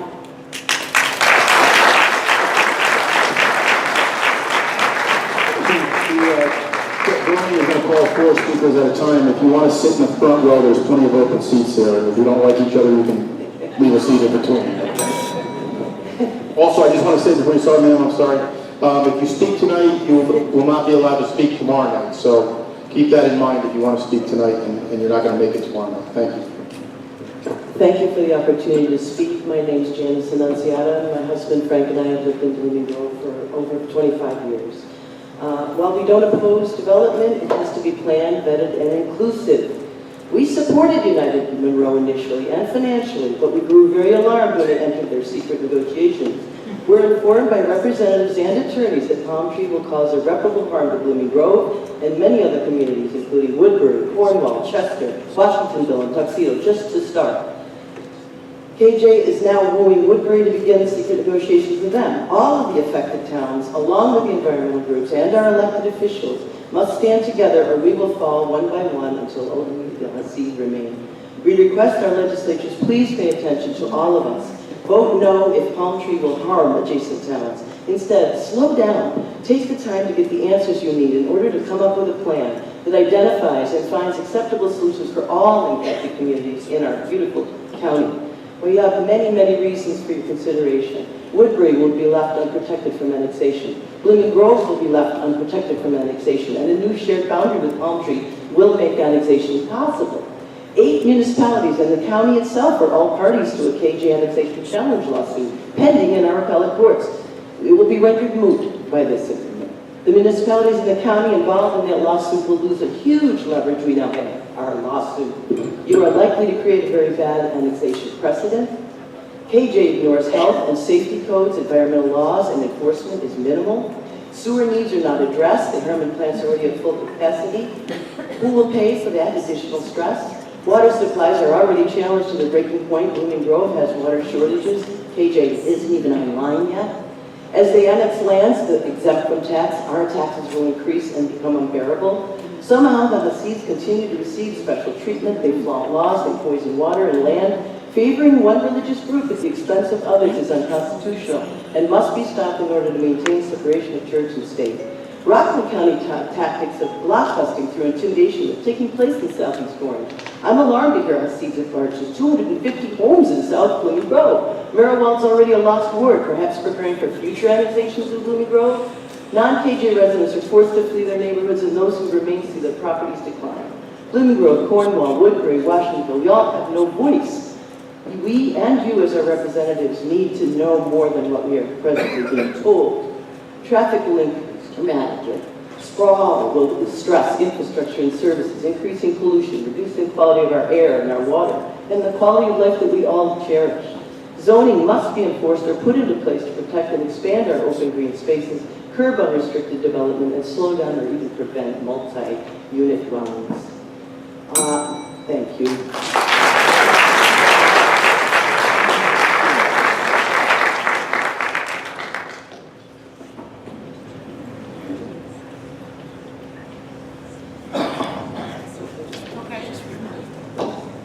Valerie Hunter. Okay. I'm going to call Donna Henry, followed by Anissa Lown, Dory Hall, and Iris Compass.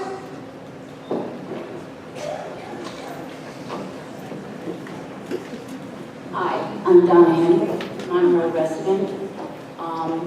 When I first moved here in 2013, I became aware of the issues at hand, shockingly. I've been a long supporter of United Monroe. They're a very hard-working group. Their efforts have brought us this far, which may or may not be as far as we'll ever get. Having said that, I do not know if this is the best course of action. I honestly don't. It may be. It may be not. The problem is we do not have all of the information that we need. By rushing this through, what we'll have in the referendum is a vote that will pass. That is because the vested interests of the two groups and the alliance will form a block vote, and it will go through. This will not give anyone the time that they need to get the information that they need to make an informed decision. I don't see why this has to be rushed through. If it's a good decision, it can wait. It can wait until all of the people in the town of Monroe have the information that they need to make an informed decision and vote accordingly. A referendum in November will go through. So your decision now will actually determine whether or not the separation goes through. Because if you don't slow this train down, there's only one way it's going. So I beg you, please just put the brakes on this. It may turn out as the best thing for everybody, but it's happening too fast and with not enough information. Thank you.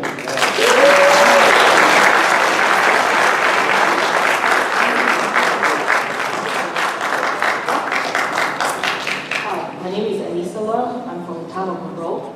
I've been a Monroe resident for 8 years, and I've seen a lot more and more bitterness and anger in this town. I just don't think that this is the way to live. And I feel bullied every time I go to vote. Every season we vote, we have the block vote. And our vote is basically the non-KJ residents are not heard, okay? If we're talking about constitutional rights, what is my right when I always have to fight against the block vote, right? And also, just in response to a person who just said that, I remember the Alliance group had, in the beginning of this sessions has hired a lawyer to say no, to ask you guys to say no to put the things on referendum. So I don't think that there is oppositions out there. So, and also a lot of the issues about environmental are the same. Whether we have a separate town or not, we have to deal with those issues. So what it means is it's not an incremental factor to consider whether you allow us to vote, on this referendum. It's not an incremental factor. Okay, it doesn't suddenly pop up when I say that we need a separate town. Okay, so just to conclude, I am asking you to allow us to put these issues on the ballot, because until it's put on the ballot, people don't care and they don't spend time to find out the information. We can talk to the cow, saying that we need more information. No. Once it's on the ballot, people will find out, they will start talking, and that's where the education comes into the picture. So I'm asking you to allow us, the Monroe residents, to vote on our own future. Thank you.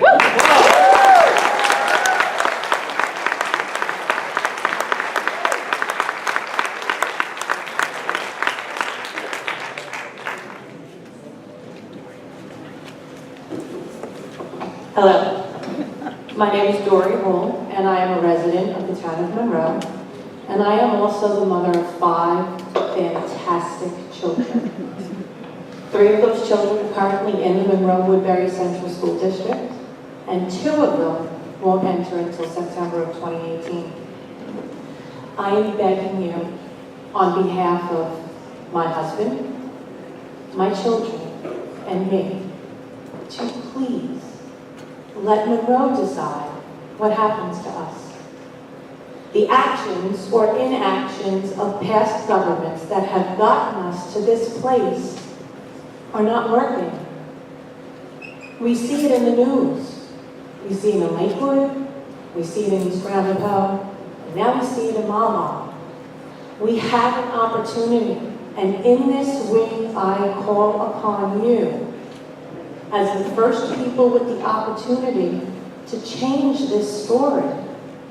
The definition of insanity is doing the same thing, but expecting different results. The same old will not work. We have an opportunity to change this story. We have an opportunity to change the headlines. We have an opportunity to make this better for not only us, for not only Monroe, but for the future of our county. So please, I beg you, let me decide. Let my husband decide what happens to the town of Monroe.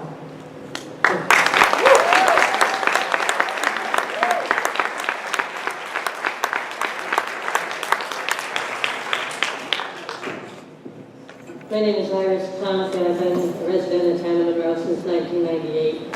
And I just would like to ask you to please let us decide on our future. Thank you.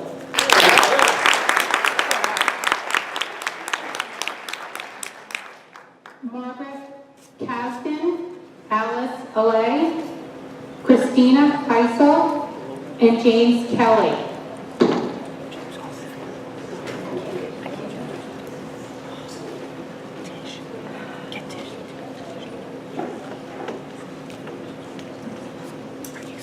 Hello, I'm Margaret Kasdan, and I moved to Monroe almost 20 years ago from New York City.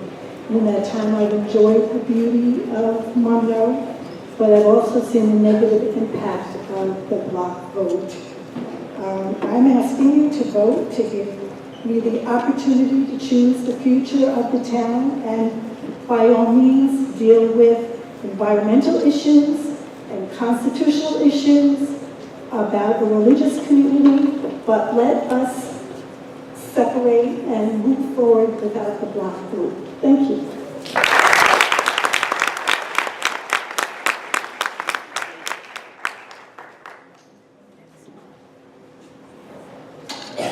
Oh, hello. My name is Alice Alley. I live in the village of Harriman. I moved here about maybe 11 years ago from New York City. I fell in love with the area. Beautiful area. But I shortly found myself in a very strange land, an area that's not represented by elected representatives. I'm asking you, our legislator, to please vote yes, put the referendum on the ballot. Let us, the people in the town of Monroe, have an opportunity to vote for our future. It'll be good for Monroe, praying that it'll be good for Monroe and be good for the rest of the county. Thank you.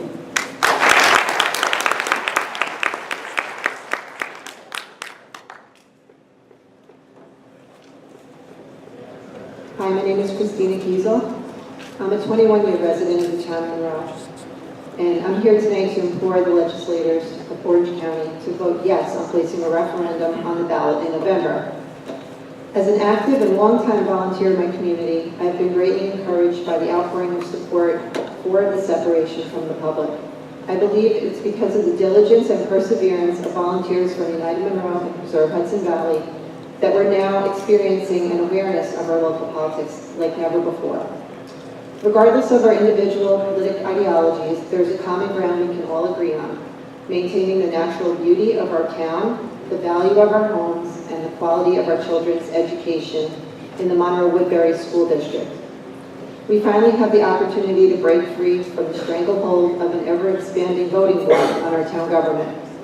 With this separation, the town of Monroe and the village of Curious Joel, we have a real solution to a tug of war over control of our destiny that's waged on for 30 to 40 years.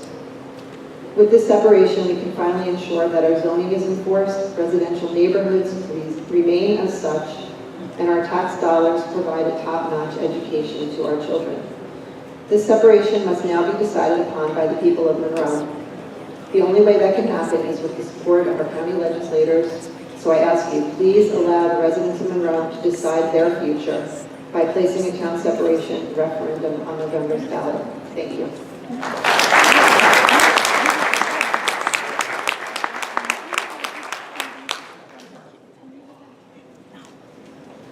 Jim Kelly, the town of Monroe. I want to thank you gentlemen and ladies for coming here tonight to listen and show democracy that does work in some places, even probably the only place in the county.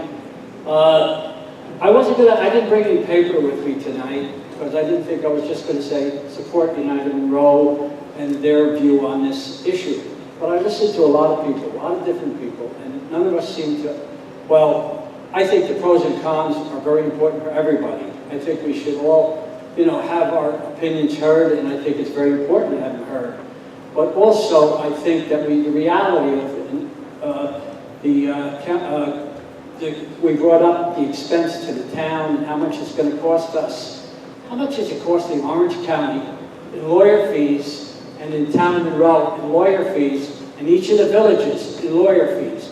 You want to know what everything is about, but let's find out how much it actually cost us. In the last 40 years, people come up, I've been here 30 years, I've been here 40 years.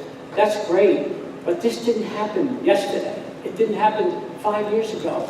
It's not something that you could blame the Curious Joel. They're a community. They're different than us. I go to the gym every day. A lot of times, there's people from Curious Joel in there. I mean, we have to work together to get this done. And United Monroe is the first group that was able to communicate with that and bring it to the table. And now we have an open communication with Curious Joel, and we're going to say, well, we don't really need that. That's not important. We don't really need it. I just ask you, Jim, let the people of Monroe decide what they want to do for their own community. Because if you don't, you'll live with it. Thank you.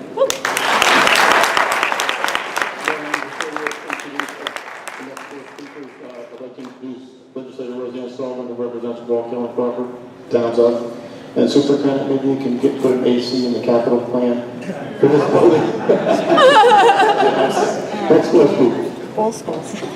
Yeah, don't just... Lou Medina, followed by Bonnie Baum, Bruce Chichester, and Mayor James Purcell. Good evening. My name is Lou Medina. I'm a resident of the town of Monroe. I've lived here for 33 years. And I just wanted to say that I believe, and I know that you all know this, AJ is not a new phenomenon. They've been around for many years. We have all been dealing with this situation for many years. Not much of anything has been done in that time to address the situation that we knew we were coming to.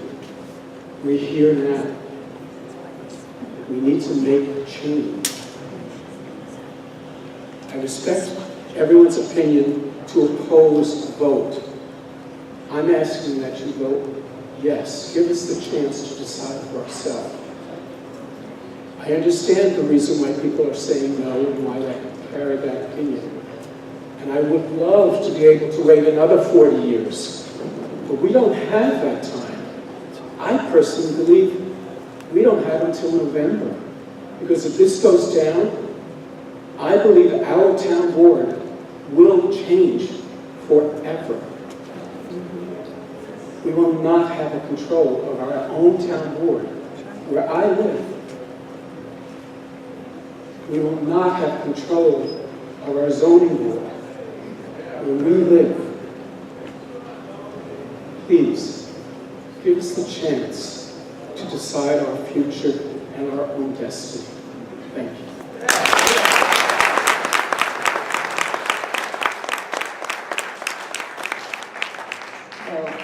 My name is Bonnie Rum. I was a member of the Citizens Committee in Blooming Grove. We got the ward system passed. Now I'm a member of Preserve Blooming Grove. And let me begin by saying that at first I was dead set against this settlement. I hadn't read it, and I have my own issues with the leadership of Curious Joel. As a Jew myself, I resent the picture they have painted, resulting in many people grouping us all, including all Hasidim, into one basket. I know that many people object to what is apparently an issue about the separation between church or religion and state, and I absolutely agree. However, let's not lose sight of the goal here. If and when this town is formed, and we must remember that it is a public town, and any gates should be eliminated, they cannot really legitimately tell you what to wear or where to go, and that is not being held. What would really happen to the town of Monroe residents? It will be determined in the next few years because the population of Curious Joel, as we all know, multiplies by 6% every single year. So they will overwhelm the voters in the rest of the town. Whether it be the government or the educational boards, they will control it. The fact that the Orange County leadership, and I'm sorry, but the Orange County leadership has not enforced the rules for KJ that they expect everyone else to abide by, that's something that has got to change. The dead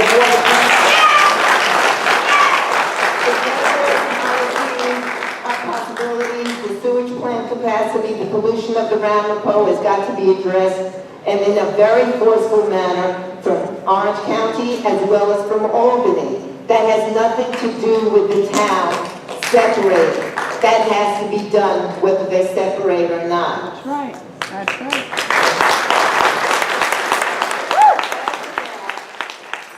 I don't want to lose my 2 minutes.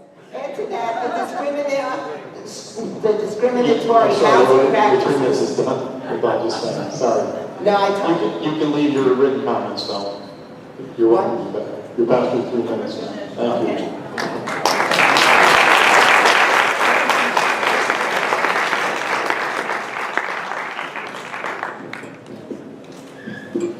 Good evening. I am Bruce Chichester, current Village of Harriman trustee and former mayor and deputy mayor. I've been an elected official dating back to the mid-'80s. Throughout the years, I have interacted with various Orange County executives, Orange County legislatures, and town and Village of Monroe boards. Over these years, I have witnessed Orange County basically disregard certain rules for Curious Joel. I have never seen Orange County enforce the required Section 239 that requires municipalities to send major planning decisions to Goshen for county planning review for a Curious Joel proposed development. In other words, for over 30 years, Orange County has left dealing with our neighboring village to the town of Monroe and its other 2 villages. Unquestionably, I was pleased when Orange County joined the local municipalities, but they followed. They never took the lead. So, why now this Orange County assessment of what's best for us? It's the local municipalities that over these years have looked to preserve the environment, protect the lifestyle, challenge exorbitant annexation attempts, and negotiate agreements, not Orange County. And all of this at our taxpayer expense. With this history in mind, I implore you delegate the decision of potentially establishing the new town of Palm Tree to town of Monroe voters who on a daily basis live with and know of the pros and cons of this major decision. I do understand that the majority of Orange County legislators' districts are distant from the town of Monroe. Therefore, the daily local happenings escape them. Similar to administrating Orange County Sewer District Number 1, a majority of officials elected outside of our area cannot have the same concern and or understanding that a local voting public has on a daily basis. I conclude with a plea to the entire Orange County legislature. Allow the town of Monroe voting residents to decide this issue which will certainly have a far-reaching effect on all of their futures. I thank you for your time and attention.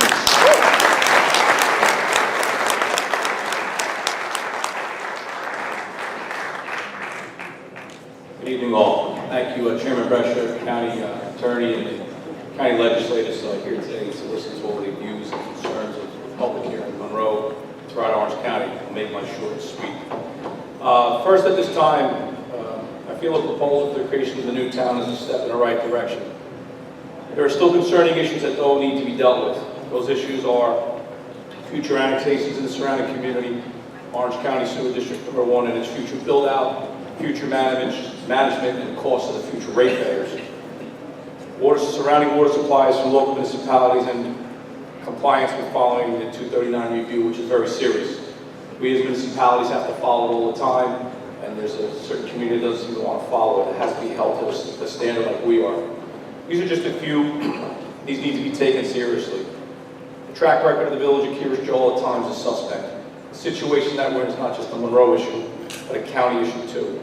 We must speak regionally for the future of Monroe and all of Orange County. Thank you for your time.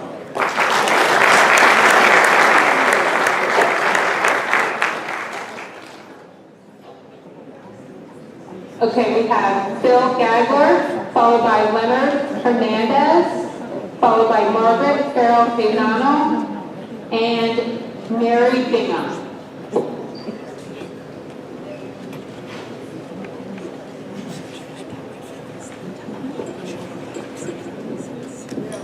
Hi, my name is Phil Gagler. I'm a 14-year resident of Monroe. Orange County has been at odds with the village of Curious Joel for decades. Unfortunately, very little has been done by Orange County to ease the tensions. In Monroe, there has been an enormous imbalance of fair and equal representation by Monroe's town board for very many years. This now is an opportunity for Monroe and Curious Joel to part political ways. It's been a long time coming, and it will help ease tensions and form an opportunity for us to make peace with our neighbors. New York is a home rule state. Local governments and home rule states are free to pass laws and ordinances as they see fit to further their operations. Who is more qualified to decide the future of Monroe and Curious Joel than the residents of the town of Monroe and the village of Curious Joel? No one.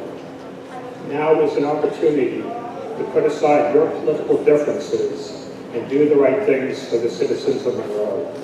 I ask you, the legislative body, to vote yes to allow Monroe's residents to decide our own future.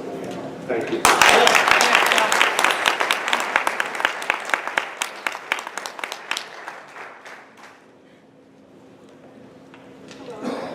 Thank you for allowing me to speak. My name is Margaret Farrell Fasano. I am a resident of the village of Monroe. I have been here for 38 years. I have 5 children who all attended Monroe Woodbury. I also have 3 children now living in the Monroe area, 1 a teacher in the Monroe School District. I also have 11 grandchildren attending this school. We are a community of Monroe people, and I'd like it to continue that way. I feel that the separation agreement should be voted on as a yes in our election, and we should have the power for this. I think you owe us the respect to me and my family, who have given so much to this community, and respect to the people of Monroe by saying yes on the ballot in November. Thank you.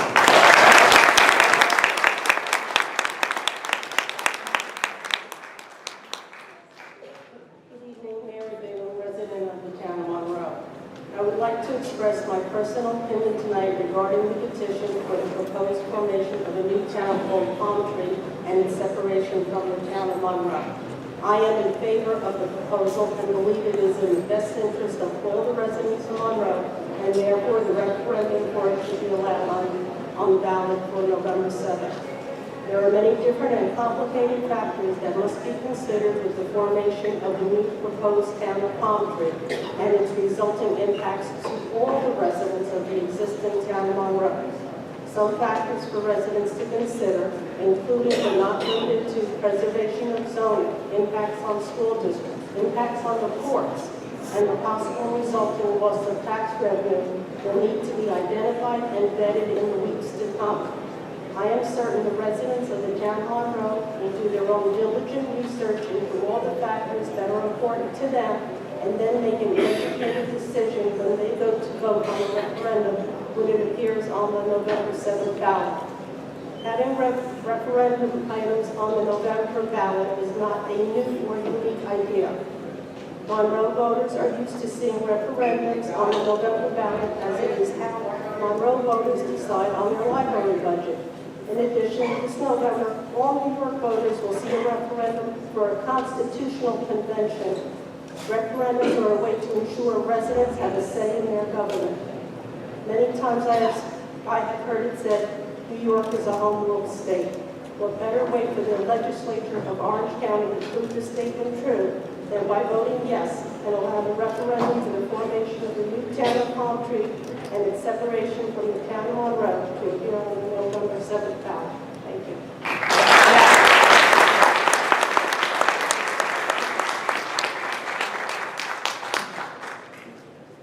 Okay, we have Richard Colin, Tony Cardone, Peter Suey, and Donald Thibault. Good evening, everybody. My name is Rick Colon. I sit on the town board of Monroe. I've been a resident of Monroe since 1981.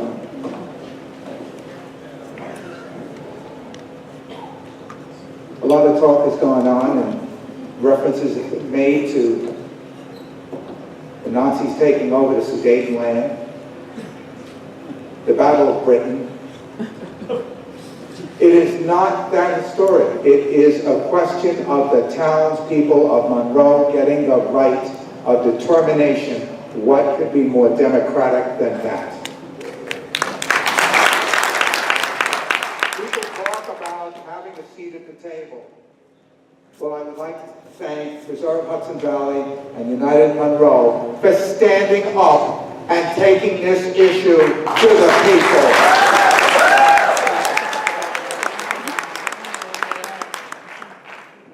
The other issues that must be decided will be decided not only by the townspeople of Monroe, but also I think that the county will have a lot to say about that later on, about sewer, water, who's getting what. These issues are very important to the town of Monroe. We have to have the choice. We have to have our own determination. I ask you to let the people of Monroe to stand and vote as they see fit. Thank you.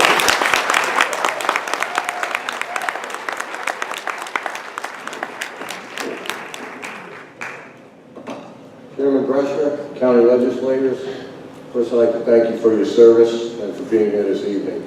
I know it's an extra meeting for you and it takes time out of your daily life. I've been a resident in the town of Monroe for 47 years. My grandparents had a summer home up here from the late 40s, and that's what led my parents to move us out of the boroughs and up to Monroe. For years, the village of Monroe, the village of Harriman, and the town of Monroe have lacked total independence.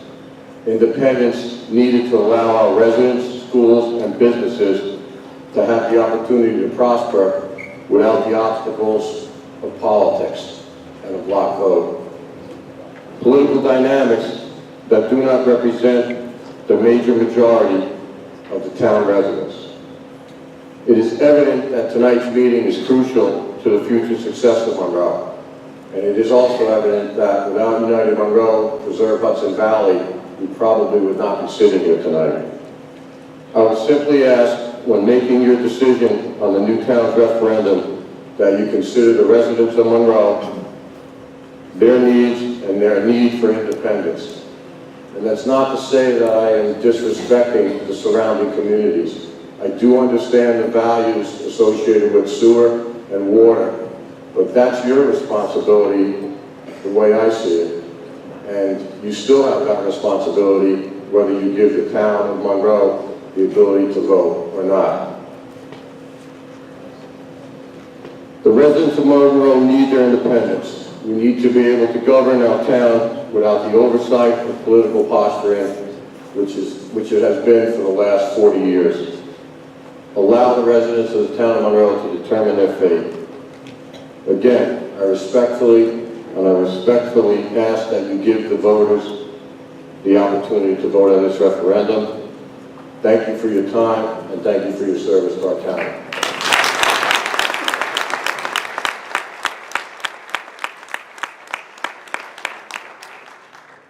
Good evening, Mr. Chairman. Thank you for coming, and the legislators too. I appreciate my opportunity to speak tonight.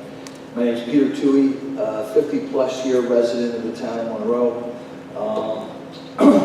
For most of the majority of that time, there was never any discussion of the future of KJB. Everybody kind of knew that they're going to grow fast and they're going to outgrow things, but it was just kind of kicked down the road, kicking the can down the road.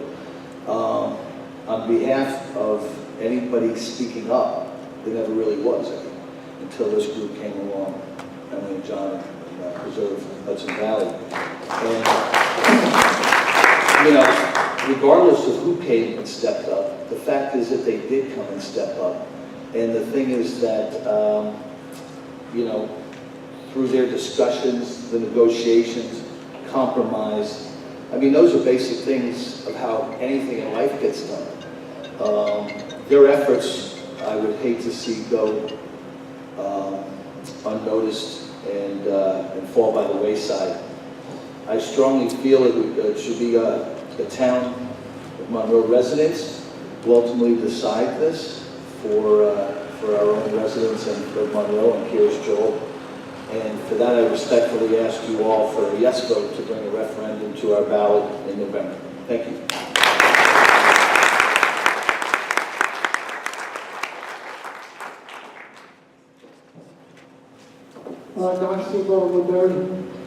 Lots been said tonight. There isn't too much to add other than this is certainly premature.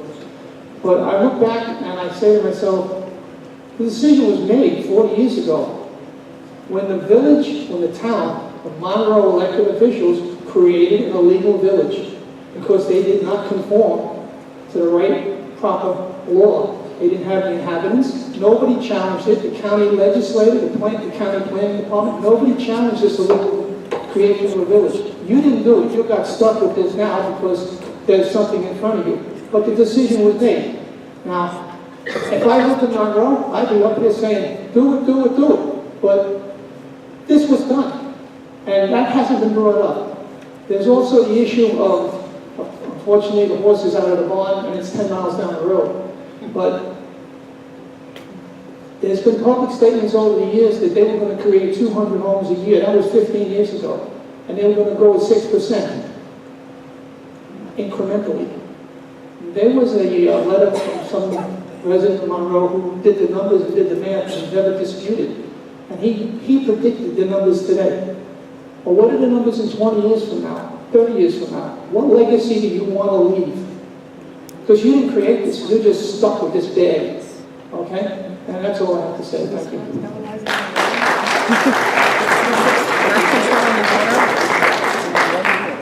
Oh my God. We have Carol Malooly,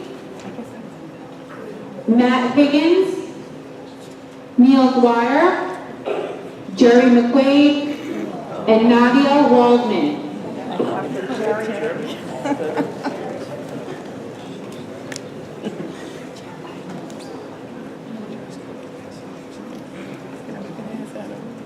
Hi, Carol Malooly, Central Valley, lived here over 40 years.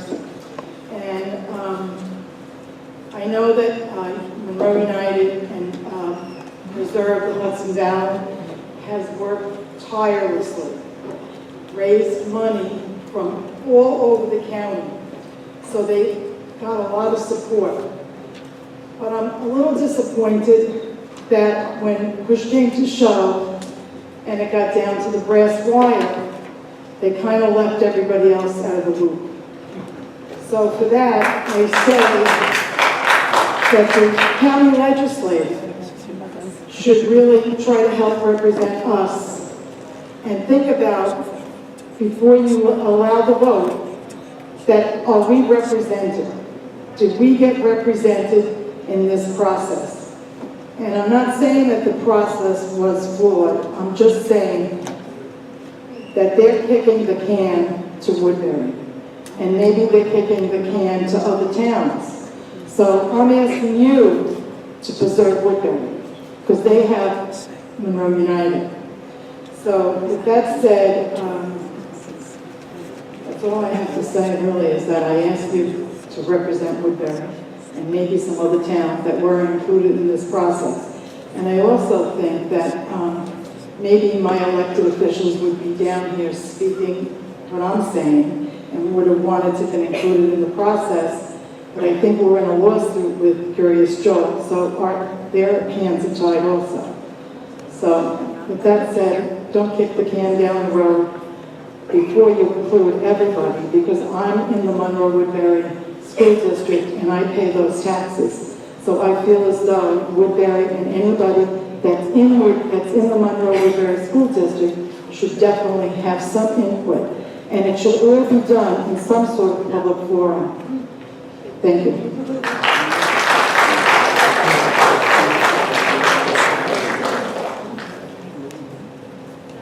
Good evening, Chairman Brescher and Orange County legislators. Good evening and welcome to our meeting.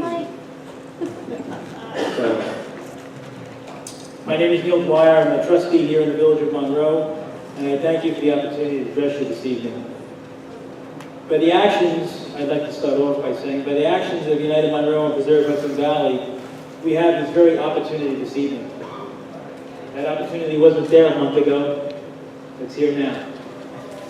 And I'd like to clearly state that. That's important to know, and I think you folks know. The sole question you have, pro or con, that's before you is whether to allow the residents an opportunity to decide on their futures. One only needs to look at the current state of affairs to see the glaring problems. A no vote continues the course of business currently in place, politically and otherwise. There will be no altering of behavior. A no vote will not change any future development from within KJ or outside. A no vote will not change any preservation of resources. A no vote will continue with business as usual, using the block vote to put political agendas favorable to one community over another. A yes vote will allow us the opportunity to decide our future. A yes vote will allow us to have this peace that we hope to have between the communities broadly throughout the county that haven't been seen for many years. Politics has been the governor in place. A yes vote will allow the chance for families in the town to enjoy the social, athletic, and educational opportunities, the very reasons they came here, without the anxiety and the stress that comes with uncertainty, which comes from fears expressed on different social platforms, in meetings and in supermarkets. Offer the residents the chance to address the quality of life in Monroe so that they, and for many generations forward, will have the opportunity to enjoy. I thank you.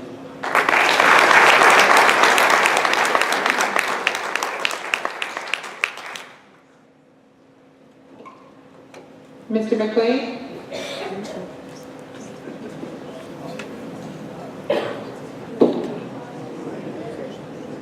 Okay, thank you for your time tonight, Orange County legislators.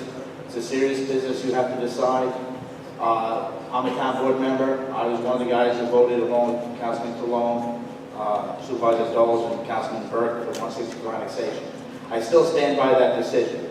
I understand, even though I don't trust them, like they don't trust me. United Monroe was trying to do something. A separation has a ring to it. It has a little bit of something that you would like to see maybe down the road. But what's been gone on here with backroom deals and backroom negotiations, we don't have all the information. We have none of the impacts. We were criticized for the annexation because we didn't have enough further 30, 40, 50-year impacts. Right now we have almost no impacts on this study. If it goes on the yes vote for the county, there will not be any studies done by the town of Monroe. The town board members, Cordone, McGinn, and Cologne, table it every time it comes up. They won't even let the evil Harley dolls or Jerry McQuaid talk about it. So the public will not be given any information. So you have to do the study. It's on your table, because once it goes past you, it's going to be pushed through by 3 block votes, KJ Alliance, and UM. It's over, and the public will not get any information. Now that's a big problem. Backroom deals, no accountability, not visible. Things that UM promised us they were going to do.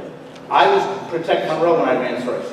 We were supposed to be protected by UM against the onslaught of KJ. I understand the theory of a balance of power. But when you do everything behind closed doors, and you take the KJ Alliance block vote in your back pocket, win 2 elections over it, and you're going to win another one with it, and they already made a deal with the village of KJ not to vote the election, so they guarantee the victory. This is all politics. This is what it comes down to. A complete 180 by UM against the KJ block vote. Now it's okay. KJ, unconstitutional theocracy. UM said that all the time. Hey, let's reward them with their own town. KJ, serial environmental offender by UM. Nothing addresses this here. UM elected officials on the board said, we have no idea what's going on in negotiations. Plausible deniability for the election. That's what that is. 220 acres, 56 more than annexation. UM says it's okay. Let's get a big glass of Kool-Aid and say it's fine. 56 more acres, right? 162, we took 162 away. Those 162 acres are all KJ Alliance. They're going to vote for UM. That's why it was taken away. It wasn't taken away to make a deal to lower the amount. It was to make sure the block votes they want are in the town, and the ones they don't want are out of the town. 162 acres, the same group were guaranteed by Gedalia Zeged and the KJ administration that they would get sewer and water. Who's going to pay for the sewer and water? The rest of the Monroe residents, not KJ. Politics, county exec.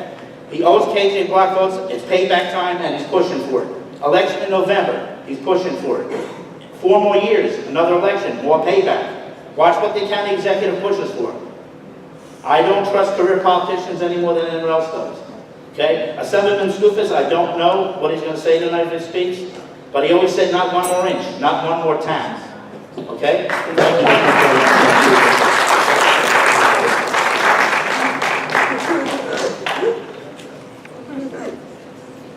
Please help us. That guy is on the town board. Please.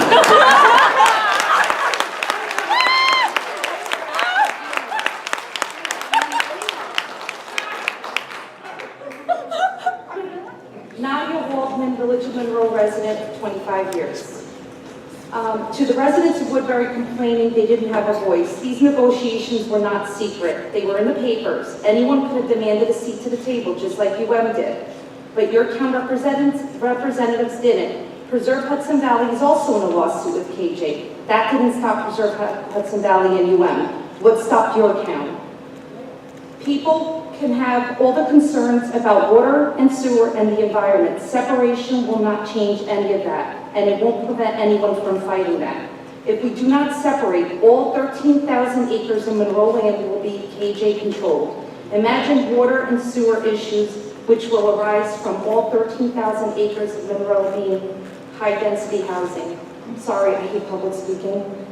You're doing great now. KJ will control the town board forever in 2 years' time. The numbers don't lie. 56 acres separation versus 13,000 acres of KJ controlled land. The school district and the town of Monroe will be taken over if we do not separate. Vote yes to allow the people of Monroe to decide. Let us decide our own destiny.